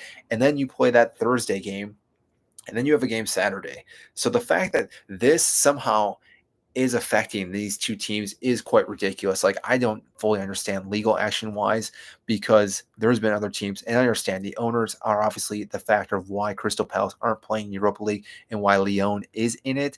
But overall, it still doesn't make that much sense, because I feel like you should be able to have two teams play into it for 1 year.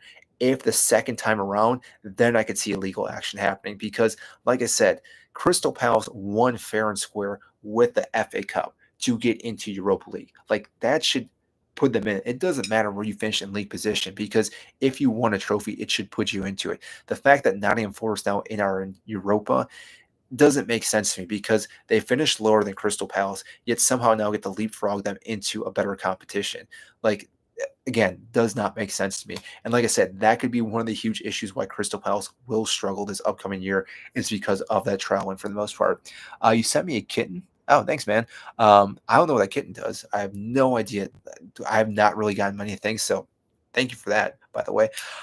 So yeah, that's my take on Crystal Palace. So again, and this is what we were saying earlier too with Chelsea, with them playing the Conference League, because obviously they were heavy favorites for the Conference League, but they literally, this is Chelsea's time in the Conference League. They used Christopher Nkunku. They used João Felix. Those are two players that typically will start for most teams anyways.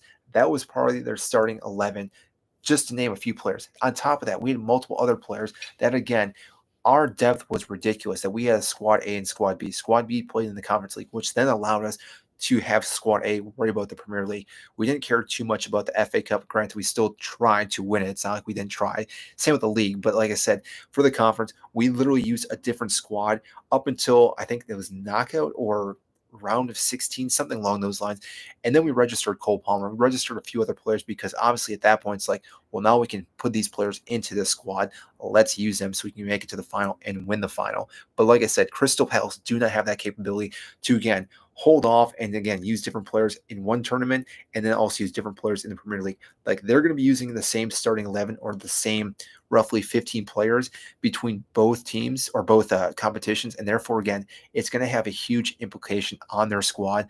They pick up a big injury to one of their players or multiple players, they are going to really struggle. And like I said, that's going to be the hard part for them. So that's why I have zero ball knowledge, because, again, I'm just looking at what could possibly happen for Crystal Palace. So, yeah, keep telling yourself that if it helps.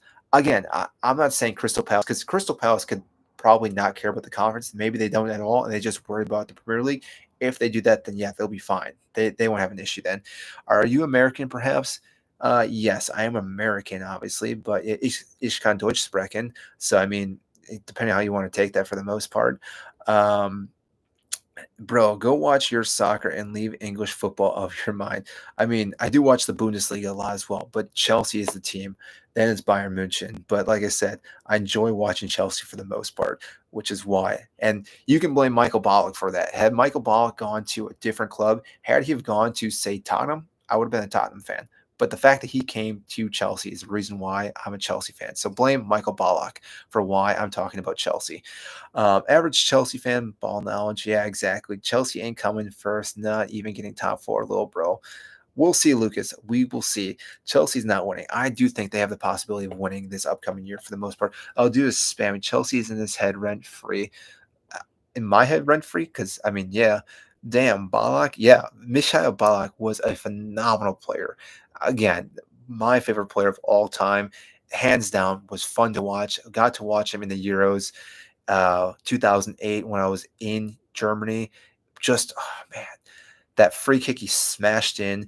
Again, the guy was just an absolute unit. And again, he was a bruiser, a leader, goal scorer, did everything, minus winning a Champions League. I felt so bad for him. The fact that he came so short with that fall, a slip from John Terry, and obviously with Leverkusen against Zidane as well. I mean, if a guy's unlucky, a guy's unlucky. And the fact that, again, I don't know if he knows about Michael Ballack, but the man wore number 13 because he considered himself not unlucky. The fact is that he was fairly unlucky for a lot of finals. The fact that he got a red card suspension in the semifinals in the World Cup in 2002 had huge implications on Deutschland losing that game to Brazil. Had Michael Ballack been able to play in that final, I do think it goes a whole different scenario for Germany. And again, that's me being a biased German fan too. So that's my little rant on Michael Ballack. Thought you Yanks support American football. I know nothing about American football. The only thing I know is Patrick Mahomes. But Patrick Mahomes could literally walk through this door right now. I wouldn't know who he is, but I know the name. I don't know a single football player. Like you could have 10 guys in front of me, all football players. I couldn't tell you a single person who they were. The only guy I know, if I saw his face, is Aaron Rodgers. That's the only guy I know. Otherwise, I don't know a single football player, American football player. That's just it. I know football. Like I know English Premier League. I know the Bundesliga. Like the fact is, like when I lived in Germany, I would see them all the time. Like pinpoint them out, and people would be like, "How do you know that?" Just again, I watch it constantly for the most part. Crystal Palace to be top 10. I don't know about Crystal Palace being top 10. That seems like a stretch. I'm curious, Cook. What do you think that Crystal Palace brings to the table that can make them top 10 for the most part? Because again, I do not know what Crystal Palace has for the most part. Um, MLS Yanks, I know nothing about the MLS either. The MLS is such a poor competition. If they had relegation, I would enjoy the MLS a lot more. But the fact that we don't have it, I don't watch it. It's terrible. You got Forest in relegation. No, I've Nottingham Forest right here. They're not in relegation. These teams right here are in relegation. These two teams, I think, will get relegated. They're not going to get out of relegation. That's what this tier list means right here for the most part. So that's why we're saying that. Explain why Chelsea over Liverpool. Again, we're looking at the depth for Chelsea that, again, they can go the entire season with rotating, whereas Liverpool don't have as much depth. So, again, they obviously have players that stay fully fit with Virgil van Dijk, Mohamed Salah, McAllister. They're all guys that, again, stay fully fit, but if they pick up some injuries, it could be a huge issue. Whereas Chelsea, the only guy that if they pick up an injury would be Cole Palmer. But despite that, again, we have so many players that can rotate in and out that can play those positions. What's going on here? Because he supports them. Yeah, well, exactly. Yeah. What kind of fan? Yeah, this is a great question. What kind of fan supports their team and then goes, they're not winning it? Like, what kind of fan are you then? Like, obviously, I'm going to support my team. Switch Chelsea and Arsenal? Absolutely not. Because Arsenal, if they don't have Gyökeres, they're not winning the league. They don't have a guy that they can score goals with. Kai Havertz is not the guy. And again, being a Chelsea fan, we had Kai Havertz. We had also the same issue where, like I said, we try to use him as a 9, try to use him as a 10, use him as a 8, use him all over the place. He can kind of play all those positions, but kind of can't. And therefore, again, it's a huge issue, especially for Arsenal, because again, you've had all summer, all transfer window to go out and get strikers. Not only this window, last window, and last summer, you've had multiple summers to bring in strikers. Like, think about this. Had Arsenal went and got Marmoush last winter, like they would have been a completely different team. But for some reason, they didn't want to get him. And so for some reason, he went to City. Like Marmoush could have easily changed Arsenal's projection last year. I think Arsenal could have still won the league then with him as their player. Then you look at other players that, again, Solanke went to Tottenham the year before. They didn't go for him. Right now, Liverpool are going for Hugo. They're not going for him either. They're only going for one guy, which, again, does not make sense. And the only thing, again, I talked about this, what was it, like 2-3 nights ago? Maybe Paul can remind me. Gyökeres, I still don't understand why he would go to Arsenal.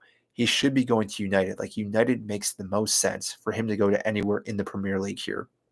But for some reason, he wants to go to Arsenal, and it seems like that's falling through. So again, if it falls through, then again, I don't see how Arsenal can compete, because if they don't have a 9 in the beginning of the season, they have to wait till January, and at that point, who knows who's available, who's going to even let their player go, or they're going to overspend as well. And like I said, that's going to be a huge issue for Mikel Arteta. Does he get his tactics mostly right? Most of the time. But like I said, there's a guy that they need, and there's a guy who can score goals. And for some reason, they're taking their time on Gyökeres. Like, I believe the toss-up right now is 5 to 10 million is, again, where they're differentiating. They just spent 50 on Noni. Like, clearly they're going out and spending money. Like they could have easily paid an extra 10 to bring him in and just be like, yeah, we'll pay the 10. But instead they're going to be like, we want all these add-ons in case he hits all these benchmarks, and then we'll pay you, which obviously Sporting's like, no, we don't want that. We obviously don't even want to get rid of the guy. So like I said, Arsenal right now are just dragging this through the mud, and I think at the end at the end of the day, they are going to struggle, and they may not even get him then, which again is going to be a huge problem for them for next season. I need to drink some water. I've been talking for an hour and a half now, so give me 1 second here.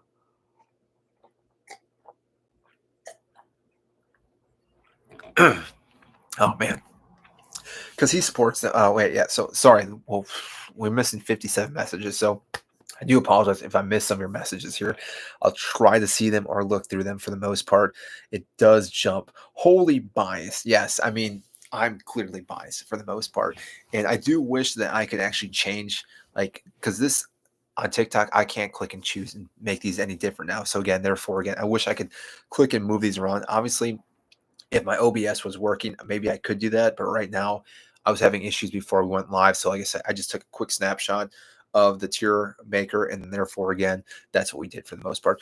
Who won the Champions League?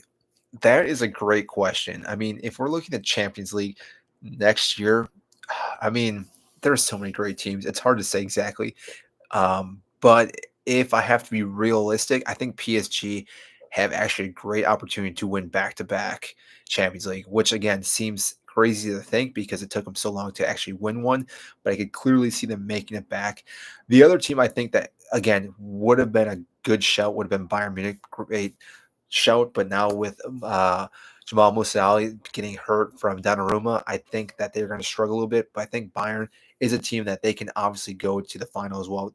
Granted, both those teams are fairly fortunate because they do dominate their league so much that they can kind of take their foot off the gas in their league season, that they can worry about Champions League, whereas most other clubs cannot do that. You look at Real Madrid, Barcelona, both of them obviously have to continue to compete against each other in La Liga. Premier League, you're looking at all these teams, even in Serie A. Napoli just winning this last year. So again, teams in all these other countries obviously have to work and care about their league. Whereas Bayern, for the most part, I understand Bayern Leverkusen won last year, but for the most part, PSG rolls through every team. Bayern Munich does the same. So like I said, they can kind of just solely fixate on the Champions League, which makes a huge difference for them. So again, that's why I think those two teams are always favorites. But even you could say Real Madrid, you could say Barcelona. I think all those teams are all favorites. So probably one of those four, which again, I know it's not the exact answer you're looking for. Do I think Chelsea make it very far for the Champions League? I'm hoping for at least quarterfinals, but I could see them not going very far this year in the Champions League. I think it's going to be a slightly different competition than what they're used to, and I could easily see us getting paired up with someone that just knocks us out immediately from knockout. So, like I said, I do hope they go further, but like I said, quarterfinals is where I'm kind of shooting for the Champions League, and obviously want them to get Champions League the following year as well. You're disrespecting Liverpool. We have the best side in Europe on paper. Who cares if it's on paper? You play the game. I mean, clearly that's why you play the game. And so therefore, again, Liverpool aren't the best team in Europe because they got beat by PSG. And so again, PSG is the better team. Even on paper, I think PSG is a better team. So again, not to disrespect Liverpool because Liverpool is a great team. On paper, they obviously have a solid team, but I think even on paper, PSG, Real Madrid, Barcelona are three teams better than Liverpool. So just saying. 1 second. I don't see us winning the league against that Liverpool team. It'd be rough. Yeah, I mean, yeah, Liverpool again. It's obviously our heavy favorites this upcoming year. So again, they are going to probably be the team to beat, and obviously City. I don't know what Pep's going to do this year with his team, and therefore again could make a huge difference. Obviously, could light a fire under all his players, and they could just come out swinging and be a phenomenal team. So again, but I think people are sleeping on Newcastle. I think Eddie, like I said, he's been doing well with Newcastle. The fact that they just won a trophy this last year, I think, is a thing that people are kind of forgetting about because we talked about this last night. So again, people are jumping in right now. We do lives quite often. Not doing a live. I may do one Monday yet, but we're going to be at Stamford Bridge. I'm going to be in Europe for a while. So like I said, I won't be doing a live for probably a week, but then we do live commentating. But anyways, we were talking about Newcastle last night. The thing I was saying was how Eddie finally got Newcastle to win a trophy. And the fact that he was able to do that speaks massive volume, not only for him as a manager, but for the players, because what that does, it allows players to buy into a system even more. Because if you can win a trophy with a manager, and it doesn't matter if it's a League Cup, FA Cup, anytime you lift silverware, it means something because now the players understand like if we follow his tactics, we do what he's saying, this will actually win us games. And therefore, again, they keep building with that. They bring some more players in who now also buy into the system, who are maybe a little slight upgrades from the players they did have. Like I said with Alonga, this makes sense where they can then go forward and actually beat teams. And Newcastle, I think St. James might be one of the hardest places to go to win a game. You could argue that, but like I said, I think St. James is probably the hardest place to go to in the Premier League. Maybe Anfield's might be better than them, but otherwise, the fans at Newcastle are just absolutely ridiculous. So, like I said, you might disagree with me on that. If there's any Newcastle fans in here, I don't know if there is or not. I think they would agree with that. Maybe they're also biased as well. But like I said, St. James Park is just a hard place to go to and win or get all 3 points. So I think, like I said, Newcastle could maybe go undefeated at home this year. If they do that, they can obviously go to all these other teams, win games, and like I said, be pushing to that area. Newcastle has some of the best fans in the league, man. Yeah, I mean, Newcastle might have now. It's Liverpool. I was gonna say Liverpool has the most diehard fans, but I would say Newcastle's right there. Like that's how again. Newcastle, the fan base is ridiculous. Again, and that's a huge factor for a lot of teams. Like City clearly don't have fans. Like you don't hear much when they play at home, but you literally hear Newcastle all match. Same with Liverpool, and I would say some of these other teams too. You do hear, but like I said, Newcastle is just its own tier, and that's what makes it so difficult. This might be the worst prediction I've ever seen. Is this your first day on TikTok? Because this is not the worst prediction. It's a bad prediction. I'll give you that. Not the worst. I guarantee you that. There's predictions out there saying that Leeds are going to win the title. So that might be worse. Anyways, how here, let me go back. West Ham, how is United finishing top six? We are you gotta give yourself some credit for United. I think they're doing well with all their signings. But that being said, I could see them still struggle. What's your argument for Chelsea winning the league? I mean, my argument is that they have depth, they have great players, they just won the Club World Cup, they just won the Conference Cup. So again, they can beat any team after they beat PSG. That's my quick summary I talked about multiple times. I don't want to reiterate because I feel like a lot of people have heard it, but maybe I shouldn't a little bit. But I want to see all the other comments. I'm trying to catch up on these comments here. And I'm not too sure. I do have YouTube going. So if you have a question, whoever just popped in on YouTube, feel free to drop that comment down. I'll be more than happy to answer that question. What's your opinion? Let's see. How are United? Why does it keep jumping? Sorry, my phone keeps jumping back to random spots for Change Forest Leeds. So if you just hopped in, these numbers here, they don't mean what you think. Like Leeds is not above anyone else here. This list right here, man, I hate that little shield back there. This list right here, they're all on the same page. Like Brighton could still finish above Leeds. Fulham could still finish above Leeds. It just means that they're going to be safe.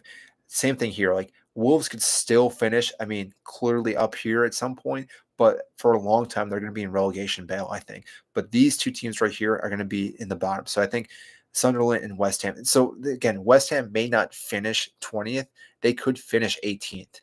But like I said, these two teams I do believe are getting again relegated. No doubt about it for the most part. That's again whoever made the tier list, I probably should have added some numbers because again, one here obviously, but after that, there's no numbers or anything. They can all get moved around. So that's why again, I think Forest could obviously go higher up as well. Then let's see, what's Harry Sanders have to say, brother? You're American. You can't say fans support a team in your own country. I mean, I guess I'm not sure what you mean. I mean, if you look at the Premier League, most of their fan base is outside of England. Otherwise, they wouldn't have a massive fan base. So I'm not sure what you mean by that. Um, Amazing. Even this guy knows City have no fans. He knows ball. I've never. I mean, again, when you go to games, you see how fans interact and everything. And again, I've been fortunate enough to go to some matches and everything in Europe. And so again, you definitely see how different it is compared to watching on TV. Because on TV, again, this is the States. I have no idea how it is in England, but because again, I know they do that in Germany, but in America, they will do fake sound noises, which again, I have no idea why. they have just random sound. You can clearly tell it's fake noise, fake cheering, fake clapping during live matches. So typically that's why I do my own commentating, because I just mute the match and I just watch it without any speaking. Just because, again, I don't need to hear just random things going on for the most part. Leeds are on favorites to go down. I don't think so.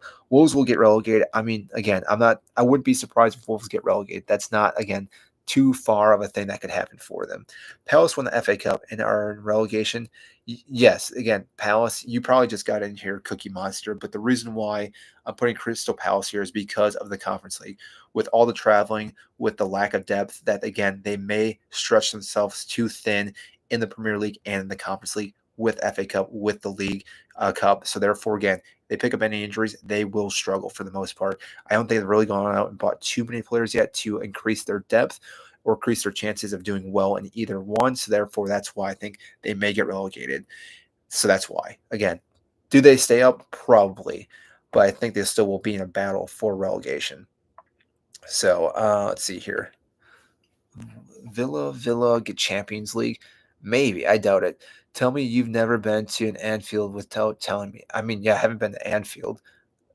I wish I'd been to Anfield, but I mean, it's not a stadium I've been to.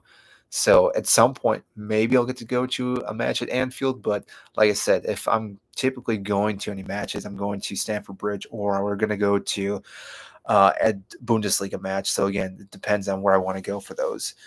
Let's see here. So we're in La La Dreamland, are we? Oh yeah. If you're new here, Finn, I hit my head like 2 hours ago and I have no idea what I'm talking about. So yeah, this is just make it up as we go along. City champions, they have a crazy squad. Lauren, I mean, they do have a crazy squad. The only problem is, how do all these players play? Like, there is a whole new random gamble with all these players. Like, Pep's gonna be rolling dice each and every match. Like, again, I don't fully know how he's gonna be picking a starting 11, because if one guy starts playing well, obviously one of the players has to drop to the bench if that guy starts playing well. So again, they're gonna obviously be competing for each other in those positions. But like I said, that might be a huge issue that could obviously cause some issues in the locker room, and therefore again it could cause massive problems. And whether they do sell some players yet before the season starts, that's clearly a possibility. But they've bought in so many players. I mean, since Pep's taken over, it's ridiculous how quickly players come in but also get sold. So maybe that's what they'll do yet. But yes, they do have massive squad depth, and obviously the players they have bought are phenomenal as well. So they could win it. I hope they don't, but like I said, they could easily win it too. Burnley over West Ham. I mean, yeah, Burnley over West Ham. I'm going to go with them for that for the most part. I agree with Chelsea to win the league, but Sunderland relegates to terrible as a Middlesbrough fan. I mean, my reason why Sunderland, I mean, after watching, I didn't watch them week in and week out, so I can't say I know exactly how they play, but watching them play the last couple of weeks, and then also the promotion match they played, that final, again, they didn't look that confident. They didn't look that great. And maybe, again, there was some nerves being it was a final.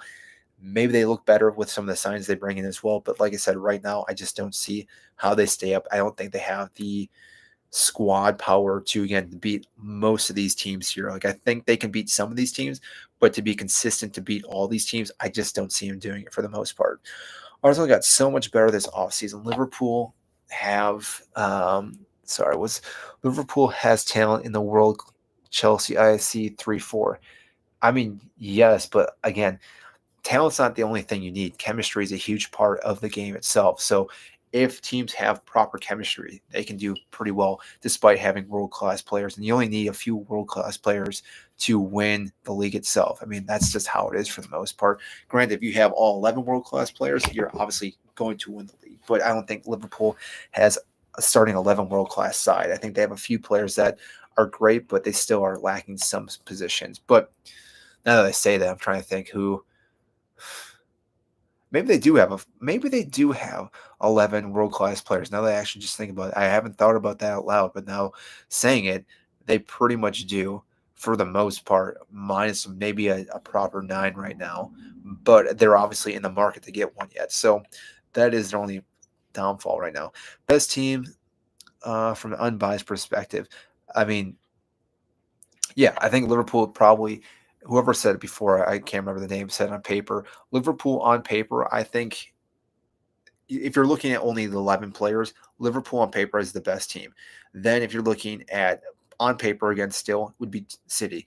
But like I said, paper means nothing. It's when you actually play the matches and how teams play against you, because you can have all the best players, but if a manager like Maresca or again even Arteta, they know how to play against you defensively, tactically wise.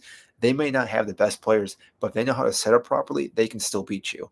That's just how the game's played. That's why, again, games aren't just won on paper, they're won on the pitch. And like I said, if teams know how to break you down or prevent you from doing what you want to do, it makes a huge difference. So, like I said, that's why, again, on paper, I think Liverpool is the best team, but doesn't mean they're going to win all their matches.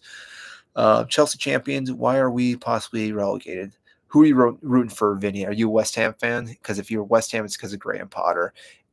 That's my take. I don't think he's the manager for you. I think he's the first manager to get sacked this season. And then because of that, it's just going to be, yeah. So you are Crystal Palace. Crystal Palace is because of Conference League. They're going to be too thin with their depth for the most part. Most sane Chelsea fan, I mean, maybe. I'm not too sure how sane I am. I feel like I'm sometimes crazy talking here, but please never rank. I mean, okay. I mean, it is what it is. He's Palace, totally not biased. Well, yeah, obviously. I mean, I know you're joking, but yeah, clearly biased. I think they have a better chance or chemistry than Chelsea. You think Liverpool have better chemistry than Chelsea? Debatable. I mean, it's hard to say because they obviously have some new players coming in too. So I think Florian Wirtz, if he fits in well, it could obviously work out. Frimpong on that right side obviously makes it a little difficult. Kirkes on the left side. So I mean, I can see their back line struggling a little bit, and that's not because Konate and Virgil van Dijk are great CBs, but the fact that you're bringing two new defensive players into your role makes a huge difference. Because yes, while Trent Alexander-Arnold wasn't the best defensive player, they still knew what to expect from him. They knew he was going to bomb up or going to be attacking a lot more. He could still drop back, and they kind of knew what Robertson would do as well. Granted, he wasn't the same player that they had last year, and they do have Connor Bradley as well, but having two now different players playing your left back and your right back, and whether you don't know exactly how they're going to play it right off the bat, that could lead to some communication, that could lead to some errors. And like I said, depending on how those first couple matches go, it could be a huge different result for them. And like I said, we'll see how it goes. So I think chemistry-wise goes to Chelsea because they have been playing a lot better. Granted, they obviously just signed some players too, but we've already seen them play well together in the Club World Cup. Let's see here. Going back, this is a screenshot. Receipt is gonna go crazy. Yeah, this is a screenshot. Yeah, I don't know if I can change this. If I can, that would be news to me. And I do apologize if I can change this because I don't have any other pictures that I can go back and change this now. But if that's the case, I should figure that out so I can change it later on. Jersey shirt, of course. You think Chelsea's gonna win? Well, yeah. I mean, that's pretty obvious, yeah. Every Premier League winner has had a world-class goalkeeper. Chelsea have Robert Sanchez. Um, have they? I'm just trying to think now. Obviously, Allison, Ederson, Courtois. I mean, here's my argument to you. Every winner's had a world-class goalkeeper. Schmeichels at Leicester City, I don't think is a world-class goalkeeper, yet they won it. And maybe that's just the one anomaly, but I'm going to throw that one out there. And then I'm just trying to think of going back further from there. Who else goalkeeper wise? Yeah, I mean that's a good reason that they probably won't win. Then I'll give you that, but it's just gonna say doesn't mean you're always gonna win because again, Schmeichels was not a world class goalkeeper. They just had a great running, and obviously what Jamie Vardy did that year was phenomenal. And Ryan Mahrez was a great and Conte in the midfield. So it all depends on how the rest of your team works. I will say, in order to win the league, you do need a proper CDM. I mean that's a must. And like I said, if you don't have a proper CDM, you're not winning the league. And like I said, that's where I think all these teams up here. So again, we're looking at Arsenal, United, and up. They all have a proper CDM. And again, it makes sense. Caicedo, I would say McAllister, and yes, you could argue that again, they kind of rotate their players for the most part in that midfield. So maybe Liverpool don't have a proper CDM, but they just won the league. So I'm going to give it to them. Then you have Rodri, you have Bruno, you have Zubamendi, and then you also have Ugarte. So all these teams have it. Bentacore for Tottenham, I don't think is the great player. And like I said, all these other players, they do have, again, CDMs. Not like they don't have CDMs, but like I said, these guys up here have a lot better CDM players for the most part.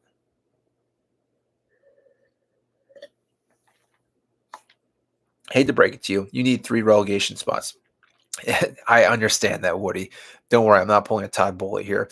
I only put these 2 because these are the 2 I think for sure are going to get relegated. Because I think it's harsh to say the 3 that are going to get relegated for the most part, because I do think all these teams right here are all in contention. Now, out of these teams, if I had to pick one, I'm probably going to go with Brentford. Is going to be my. I hate to say it because I don't think they probably will, but Brentford I could see really struggling. But I do think Wolves. It probably actually will be Wolves. So I think Sunderland, West Ham, and Wolves. So if I could move Wolves, again, this is a screenshot. I can't move it. If I could, I probably would move Wolves down into relegation for the most part. Let's see here. Where are Forest? Forest are right here. And so they're just in hanging out like they're going to do an okay year this year, but they're not going to get any type of European competition the year moving forward unless something crazy happens, which I mean could happen. No, I don't think they're winning Europa League. I thought about saying that for a second, but I'm like, they can't win Europa League. Surely you think Liverpool will win. United will get relegated. United's not getting relegated. Let's be real here. United United could literally have one of the worst seasons again. They're still going to be better than half these teams down here. Again, they have so many star players now that they're going to be pretty good. West Ham last. West. So again, this doesn't mean West Ham takes last. Again, there's no numbers here. They could finish 18th. They might like again. I could see West Ham going to the final match of the season and dropping into relegation. Like I think that's how close this is going to be at the bottom half, and I also think up here, this top half is going to be close throughout the entire season. Well, I think both ends are going to be very close, unlike this past year, where obviously Liverpool won with how many matches left, which obviously Chelsea benefited from it. And obviously, relegation this past year was also pretty much done with, I think, week 32 or week 31. It was done way too soon. So, again, there wasn't any type of issues in this area. So, that's why, again, I'm putting a few teams down in that area for the most part here. So, who's Ned's star players? I mean, Bruno Fernandes is one of them, obviously. And I'm going to say Kuna from coming from Wolves going there is obviously another star player. And then you could even argue Ahmad, who had a breakout season last year, is also going to be a star player. From there, I mean, Mboma is also a good player who did quite well at Brentford. So again, those are just 2 players. Then Martinez is also pretty good as the center back. You could say what you want to say with Harry Maguire, but I also think he's pretty good. So again, they have multiple players. And Mazzarelli, not that I'm going to say he's a world-class player, but I think he's still a great right back. And I think last year with how poorly they were, he did not look as good as he possibly can. Because I mean, when he played at Bayern, he was a great player as well. So like I said, I think this year you'll see him play better because the rest of the squad will play better. And I do believe that if they do sign another player yet, whether again that's another striker or they do sign another defender, also going to be a great player for them too. So again, they do have good players. And even De Ligt as well is a good player. I think last year was a bit of a I want to say a fluke for him because he has been on slightly decline despite being a young player yet. But I still think there is a good player in the league yet. So again, whether he's able to step back up to where he used to play for the most part, then obviously United would benefit from that for the most part. So that's again who I think. But so again, if we're looking, Bruno Fernandes by himself is a phenomenal player. Like you have to give him credit, despite if you do not like him as a player, he's still dragged that team through the entire season. We mentioned it earlier, like had they've had a proper number 9, United would have won a lot more games. Hoyland could not find the back of net at all, nor could Xerxes. So again, if they have a guy that can actually score goals or actually finish some of those passes that Bruno Fernandes is scoring or passing to them, they're going to win more matches. Just to be frank about that.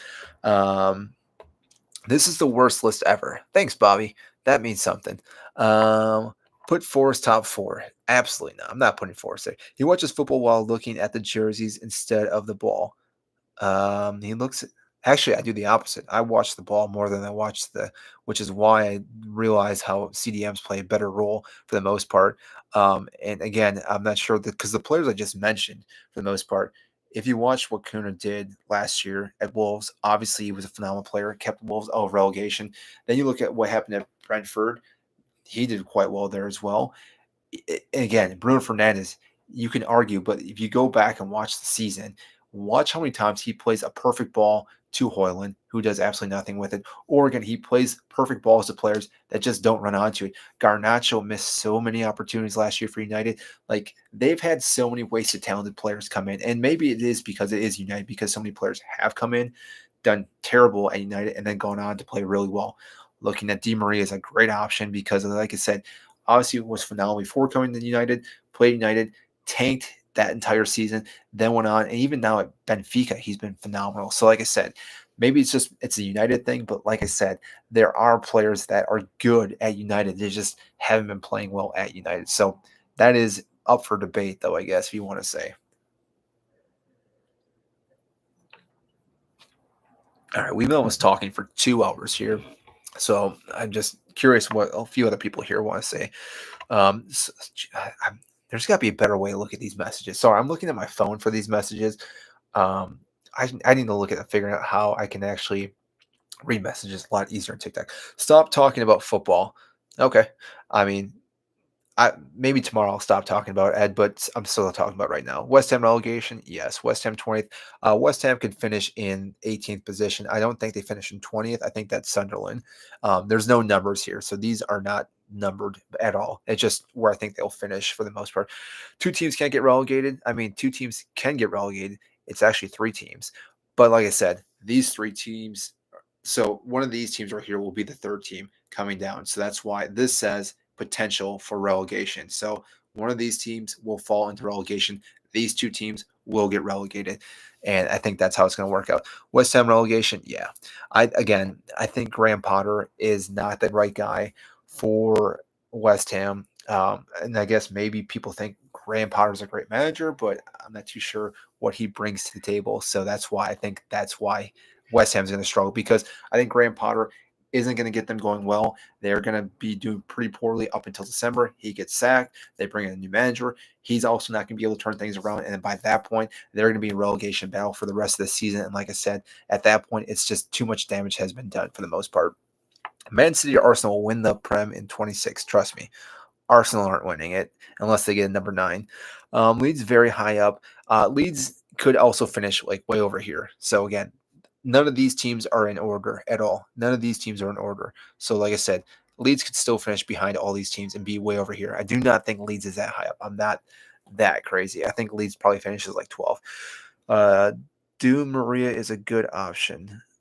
I don't know what you mean base, but Arsenal are going to be top 3 and Chelsea ain't going to be first. I mean, we'll see about that. Wolves finish above 8th. I don't know about that. I do not know how Wolves would finish above 8th currently with their squad. That could be, I mean, if you're putting a bet on that, that could be a ridiculous bet. I have no idea what that would be. I'm not a betting man myself, but I don't think anyone is predicting them to be anywhere near top 8. So that would be phenomenal. Do you really think? Actually, I'm going to switch this here real quick. So I'm going to move you over here because I'm looking down like this and it's hurting my neck a little bit. Do you really think Chelsea are going to win, or is it because you support them? I mean, it's both. I support them, but I also think they can win. Again, they beat PSG, and while I know that's again one match over the entire 70 matches they played this last season, I still think they have the capability of winning. I think the entire team is a great team, and they can beat any team. Brighton winning it all. I mean, crazier things have happened, but I don't think Brighton's going to be winning it. I see Chelsea winning. Not going to lie, Chelsea are champs. It's crazy. No preseason will shock if they have the legs over the season. Yeah, but the only thing about Chelsea is their depth. Like, so they can rotate plenty of players, so they don't have to worry about the leagues as much as other teams. Like, I know they have a big squad, but almost every position we can rotate. And like I said, they now have time off. Going into that first match against Crystal Palace, I think they win that match. And like I said, they start on a winning streak about 5 matches. And like I said, from there, it could be anyone's game from after that. So that's why I think they'll still be in competition. My brother is in football. Liverpool going to cook this season? Possibly. I'm curious why people think Arsenal are going to win this season. I mean, I'm not sure what Arsenal has done to make them better than any of these other teams. Like, what have they really brought to the table? If you look at their signings currently, I don't see any of their signings making them better that they can compete with City, with Liverpool, with Newcastle, or even Chelsea. Like, they haven't made any great signings to make them get to the next level to win the Premier League. And I don't think Arteta is the right guy. Granted, again, he's done a phenomenal job. That's not to take any credit or discredit him for anything. I do think he's built a solid team, but I think what he's built needs another guy to, again, build on top of that to take them to the next level. West Ham won't get relegated. Arsenal winning it. Liverpool gonna let's jump back again. Arsenal switch with Newcastle and Tottenham and United. No, Chelsea made great signings. I mean, João Pedro being one of them, Liam Delap being another one. Estavo coming in now from Palmeiras. That's also another good signing, I would say, even though, again, we already had him signed for the most part. And then Santos is technically, I think, a signing this year as well. Noni, if I saw Noni as an Arsenal, that's their only signing. I don't see how Noni takes them to the next level. Just saying for the most part. And they've obviously signed Kepa. I don't think Sanchez is a Premier League winning keeper. I mean, I think he has potential. I think the problem that he had last year and 2 years is that we've had so many injuries at Chelsea with our back line. We've had so many different CB rotations with Fofana, with Badiashile, with Tosin, with Chalaba, with Colwell, Reece James, who again had a slot in there a few times. Even Cucurella, I think, had to rotate in there once or twice. And that's not to say that other teams don't deal with obviously injuries, because they obviously do. But because of that, the chemistry with our back line has been completely off. If Colwell and Chalaba stay fully fit, I think they are our starting CBs, and I think that they can create a good chemistry with Sanchez, which I think makes a huge difference. Because when you have those other guys, like especially Badiashile, not to again discredit him, but he made so many poor passes to Sanchez, which he had to do something with it, which then typically led to errors, and people are gonna blame Sanchez, not Badiashile, who can play the ball, a poor ball to him, which then led to the goal. But again, shot stopping wise, he's a phenomenal shot stopper. That's why. Grab camera for Lamar Jackson. I don't even know who Lamar Jackson is, so I can't say anything about that. It's gonna get done. Be for real. He doesn't want you, little bro. I don't know what that means. Chelsea not winning the league. Man City will take it, or Liverpool. Again, I wouldn't be shocked if one of those two teams did win it, but like I said, I'm going to be rooting for Chelsea to do that. I think they can easily, I shouldn't say easily, obviously not easily. They can win it. It will obviously be difficult, but I think they do have the caliber of players to win the league this upcoming year. Bro, read properly. I mean, I'm just trying to read everything that's coming through. Again, I'm reading off my phone comments, which they are jumping all over the place. It does jump back every now and then. I have no idea why. My OBS is not working. So, like I said, I'm trying to figure this out. Yeah, like I said, I shouldn't have said easily. Yeah, you're right. Not easily. I want to take that word back because they don't. I don't even think Liverpool or City win it easily. I don't think any team wins it easily. It was just a word that came out of my mouth. I tried taking it back. So, yeah.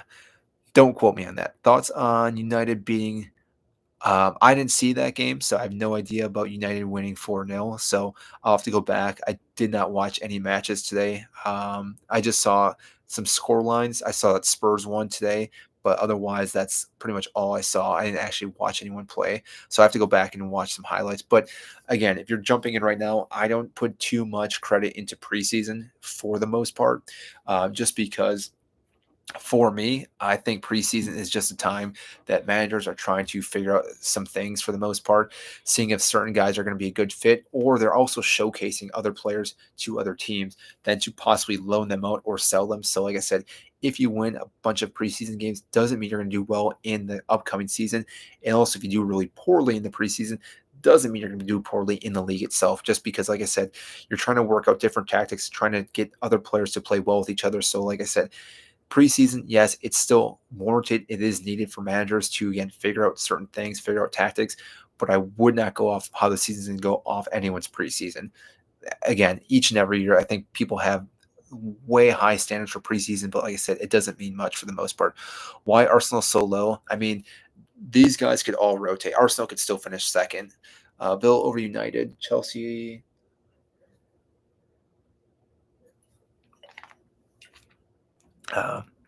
Love Newcastle that high, but Chelsea way too high. I mean, again, they're man. I do not that I want Newcastle to win it, but I do kind of want them to win it because I don't think again a lot of teams are realizing how good this Newcastle side is going to be. I think a lot of people just again they see some of the names they're like those aren't big names, but the fact that Eddie again has been a phenomenal manager for so many years now, and yes, I know they've spent quite a bit of money. I think all these teams up here have spent so much money, so you can't even really use that as an argument anymore for these top teams anymore. But what he's gotten all these players, especially some of the academy players as well, but even the young players, and the fact that a lot of these players are obviously still wanting to play for him again, they will run through a brick wall for him. Most of those players literally will run through a brick wall, and that's what you need. I think Bruno Guimaraes is a guy that again is a menace that again gets in a lot of people's heads. He is a good or he's actually I'd say he's pretty great CDM. He does tiptoe that fine line. I don't know how he doesn't get sent off in a lot of matches, but like I said, he's a good player. But the attacking third's good, the defense is good. They have a solid goalkeeper. So the people saying about you need a top world class goalkeeper, I do think Nick Pope is a world class goalkeeper. I think he's phenomenal. And therefore, again, I think they actually have a good shout to finish in the top four, if not, again, compete for the title this year. Spurs above United because United just drew to only two teams getting relegated. No, these are the only two teams I'm saying guarantee to get relegated. One of these teams right here will get relegated as well. I do think Wolves drops in. I can't change the image, but like I said, I did talk about why I think all these teams are in contention for relegation and why these teams, I think just, again, they just kind of hang out through the entire season. They don't have to worry about relegation, but they don't really push up too high. And these teams, like I said, can all kind of rotate. I do think these two teams here, if they get a few more signings, can push into the top four, and one of these teams could drop down as well. Hard to say who that would be, but that's again why. Where are you from? I'm from the States, but I did live in Germany for a little bit. So again, I have a weird accent for the most part. So again, people make fun of me for it, but I've been used to that my whole entire life. So that is what it is. Chelsea have made many good signings. Yes, they have. Explain how Arsenal will be worse this season. Clearly, they haven't. I just mentioned before, Arsenal haven't bought anyone to make them better. Like everyone else on this list have gone out and bought players to make their team better. Zubamendi is the only guy I would argue that is again a good signing for Arsenal, but they haven't signed anyone else to make them better. Now, if they sign Gyökeres, that by itself could be a big signing for Arsenal, but it looks like that is falling through. Maybe it still comes through and that does work out for them. But like I said, they don't have a proper number 9. They bought Noni for backup for Saka. And like I said, the rest of the team is good, but not, again, going to get them above to where they need to be. City have gone out and bought a ridiculous amount of players. Liverpool just broke the bank for Florian Wirtz. Newcastle obviously buying players. United buying multiple players as well. Chelsea just bought a bunch of players. So again, that's why I don't see them going higher unless they start buying a few other people here. Bias Liverpool first. Who have Newcastle? Who have Newcastle bought? I mean, Alonga being one of them for the most part. Let me go back here real quick. Newcastle transfer because there's someone else as well. Who? I'm searching right now because I thought there was someone else that they bought, but now maybe I'm mistaken. But I would say Longa is a great signing for Newcastle. It does make them better. Noni doesn't make Arsenal better. He's a backup for right now. This is not where I want to be. That is not where I want to be at all. Premier League I'll go with Premier League transfers. Hold on. We'll go there. Are you only putting Chelsea first because they beat PSG? I mean, it's part of the factor, but I'm also putting there because I think they can actually win it, and they also have a solid team. And I think Enzo Maresca is a great manager. He won the league. Well, again, you could say it's a championship, but won the championship with Leicester, which we saw how poor they were this past year. So obviously, he did something with his management career. Then he won the Conference League, beat PSG. And again, we've brought in quite a few players that make Chelsea that much better. So that's why. Let's see here. Bro, stop being. I missed what you said to me, so I'm pretty sure it was a great compliment for me. How is Liverpool not winning with Wirtz, Ekiteke, or Isak? I think Isak stays at Newcastle. Frimpong, Mo Salah, Van Dijk, Kirkez, second. Again, Liverpool, I think, can win the league. I think, again, it's going to be a very close competition, but I do think Chelsea can beat them. I think City can beat them. I think Newcastle can beat them. Can Liverpool beat them?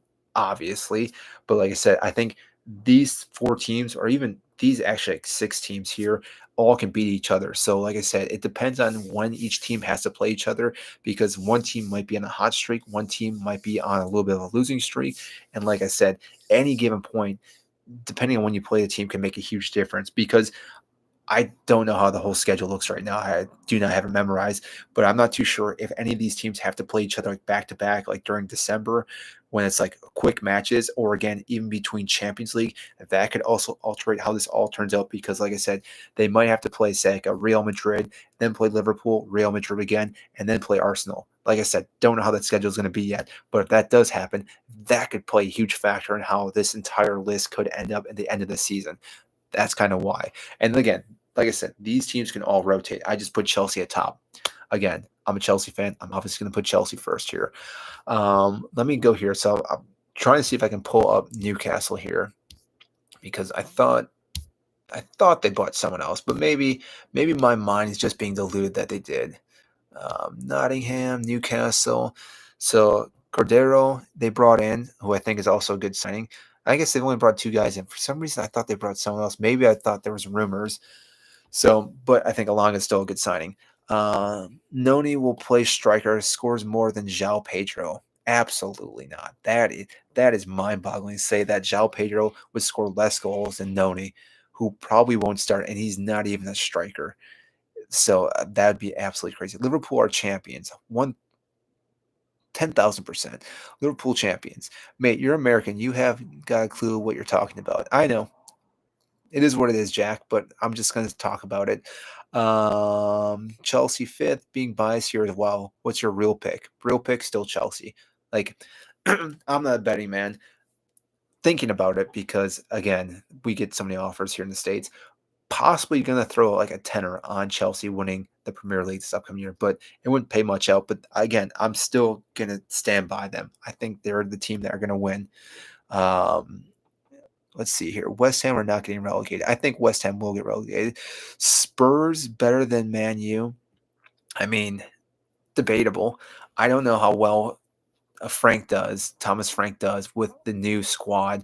He obviously did well at Brentford, and this is a step up. He has Champions League. That could be a huge factor, and that could alter on how things go for him. But like I said, he might be able to get things done right. I think Ruben has had plenty of time now with the squad. They're trying to offload some of their dead weight.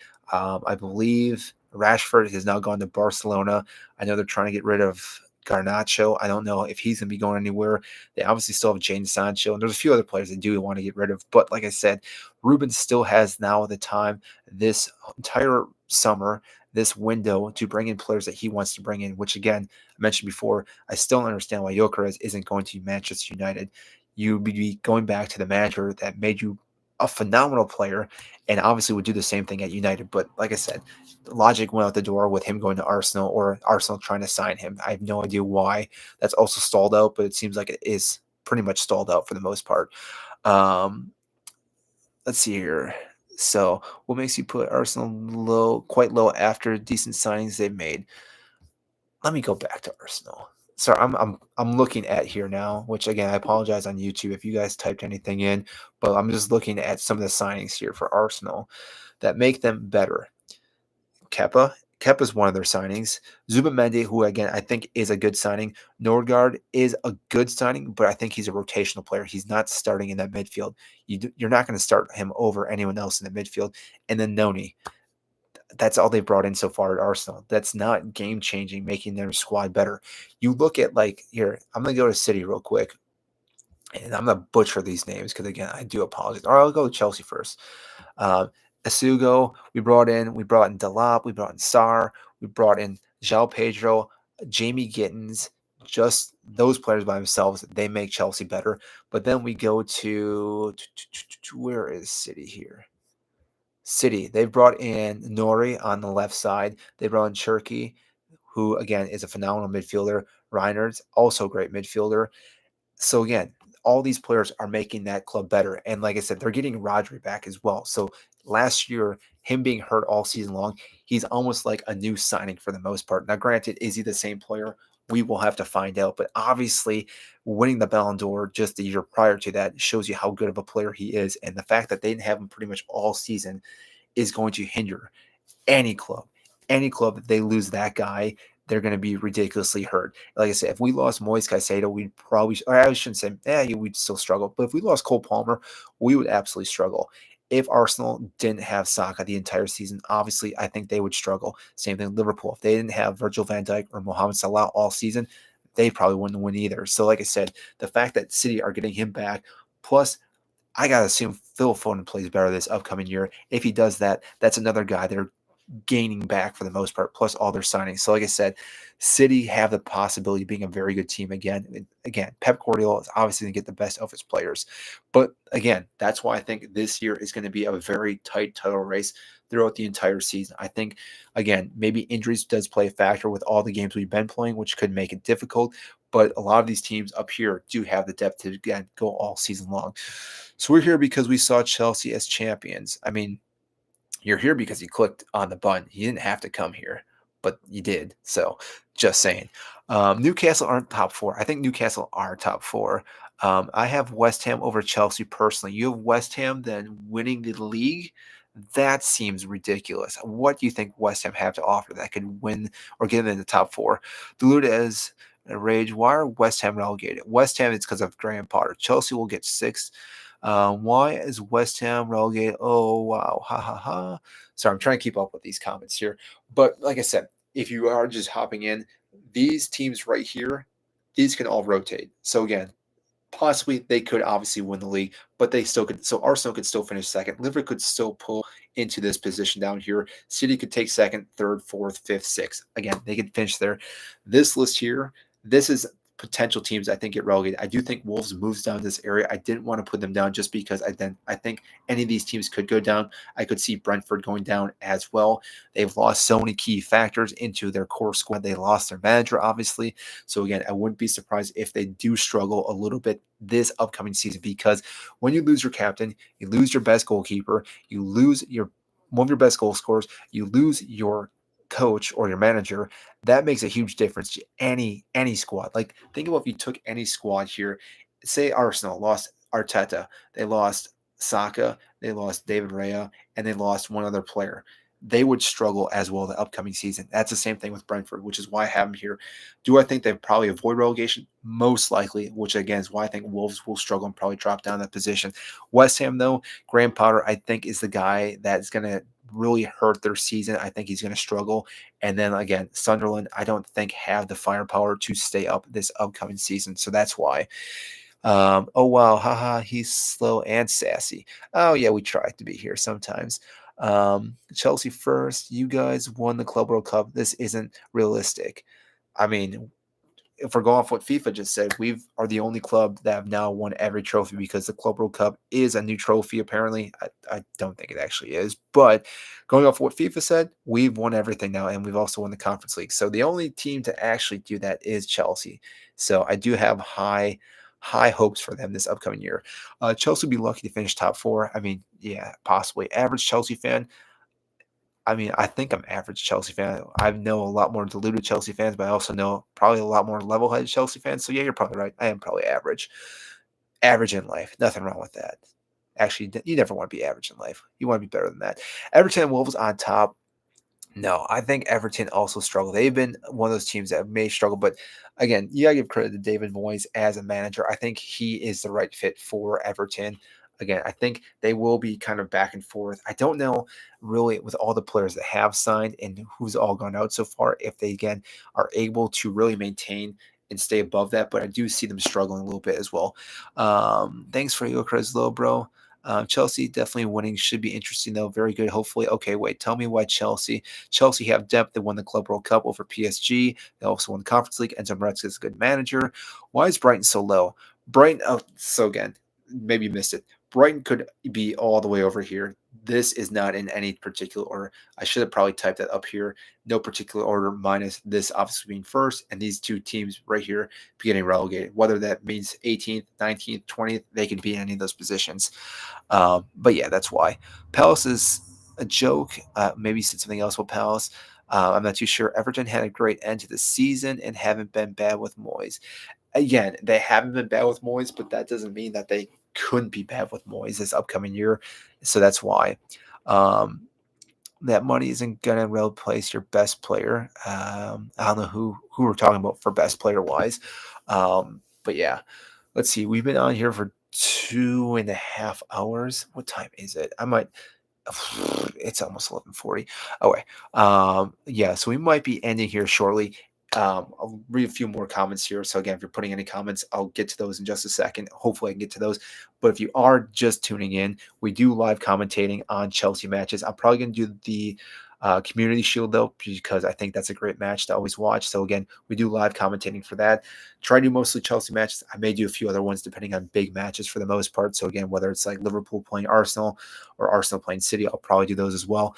We also do a lot of lives. Next week though, I will be out in gallivanting in London. So again, I won't be around doing any lives most likely. But that being said, if you do have any questions, always feel free to send me anything. But that being said, let's ask or answer a few more things before I head off. Chelsea has 45 players. Broski. I mean, they don't have 45 players. The 45 players they're using are players that are on loan, our goalkeepers. We've already sold some players as well. But yeah, I mean, they're going to throw that number around. American ball knowledge, American ball. Yeah, I mean, I am American, obviously, so thank you. Um, I didn't know how you could tell for the most part. United better than Spurs, possibly. Why do you have Newcastle so high? Because Newcastle's a good team. They are a phenomenal team.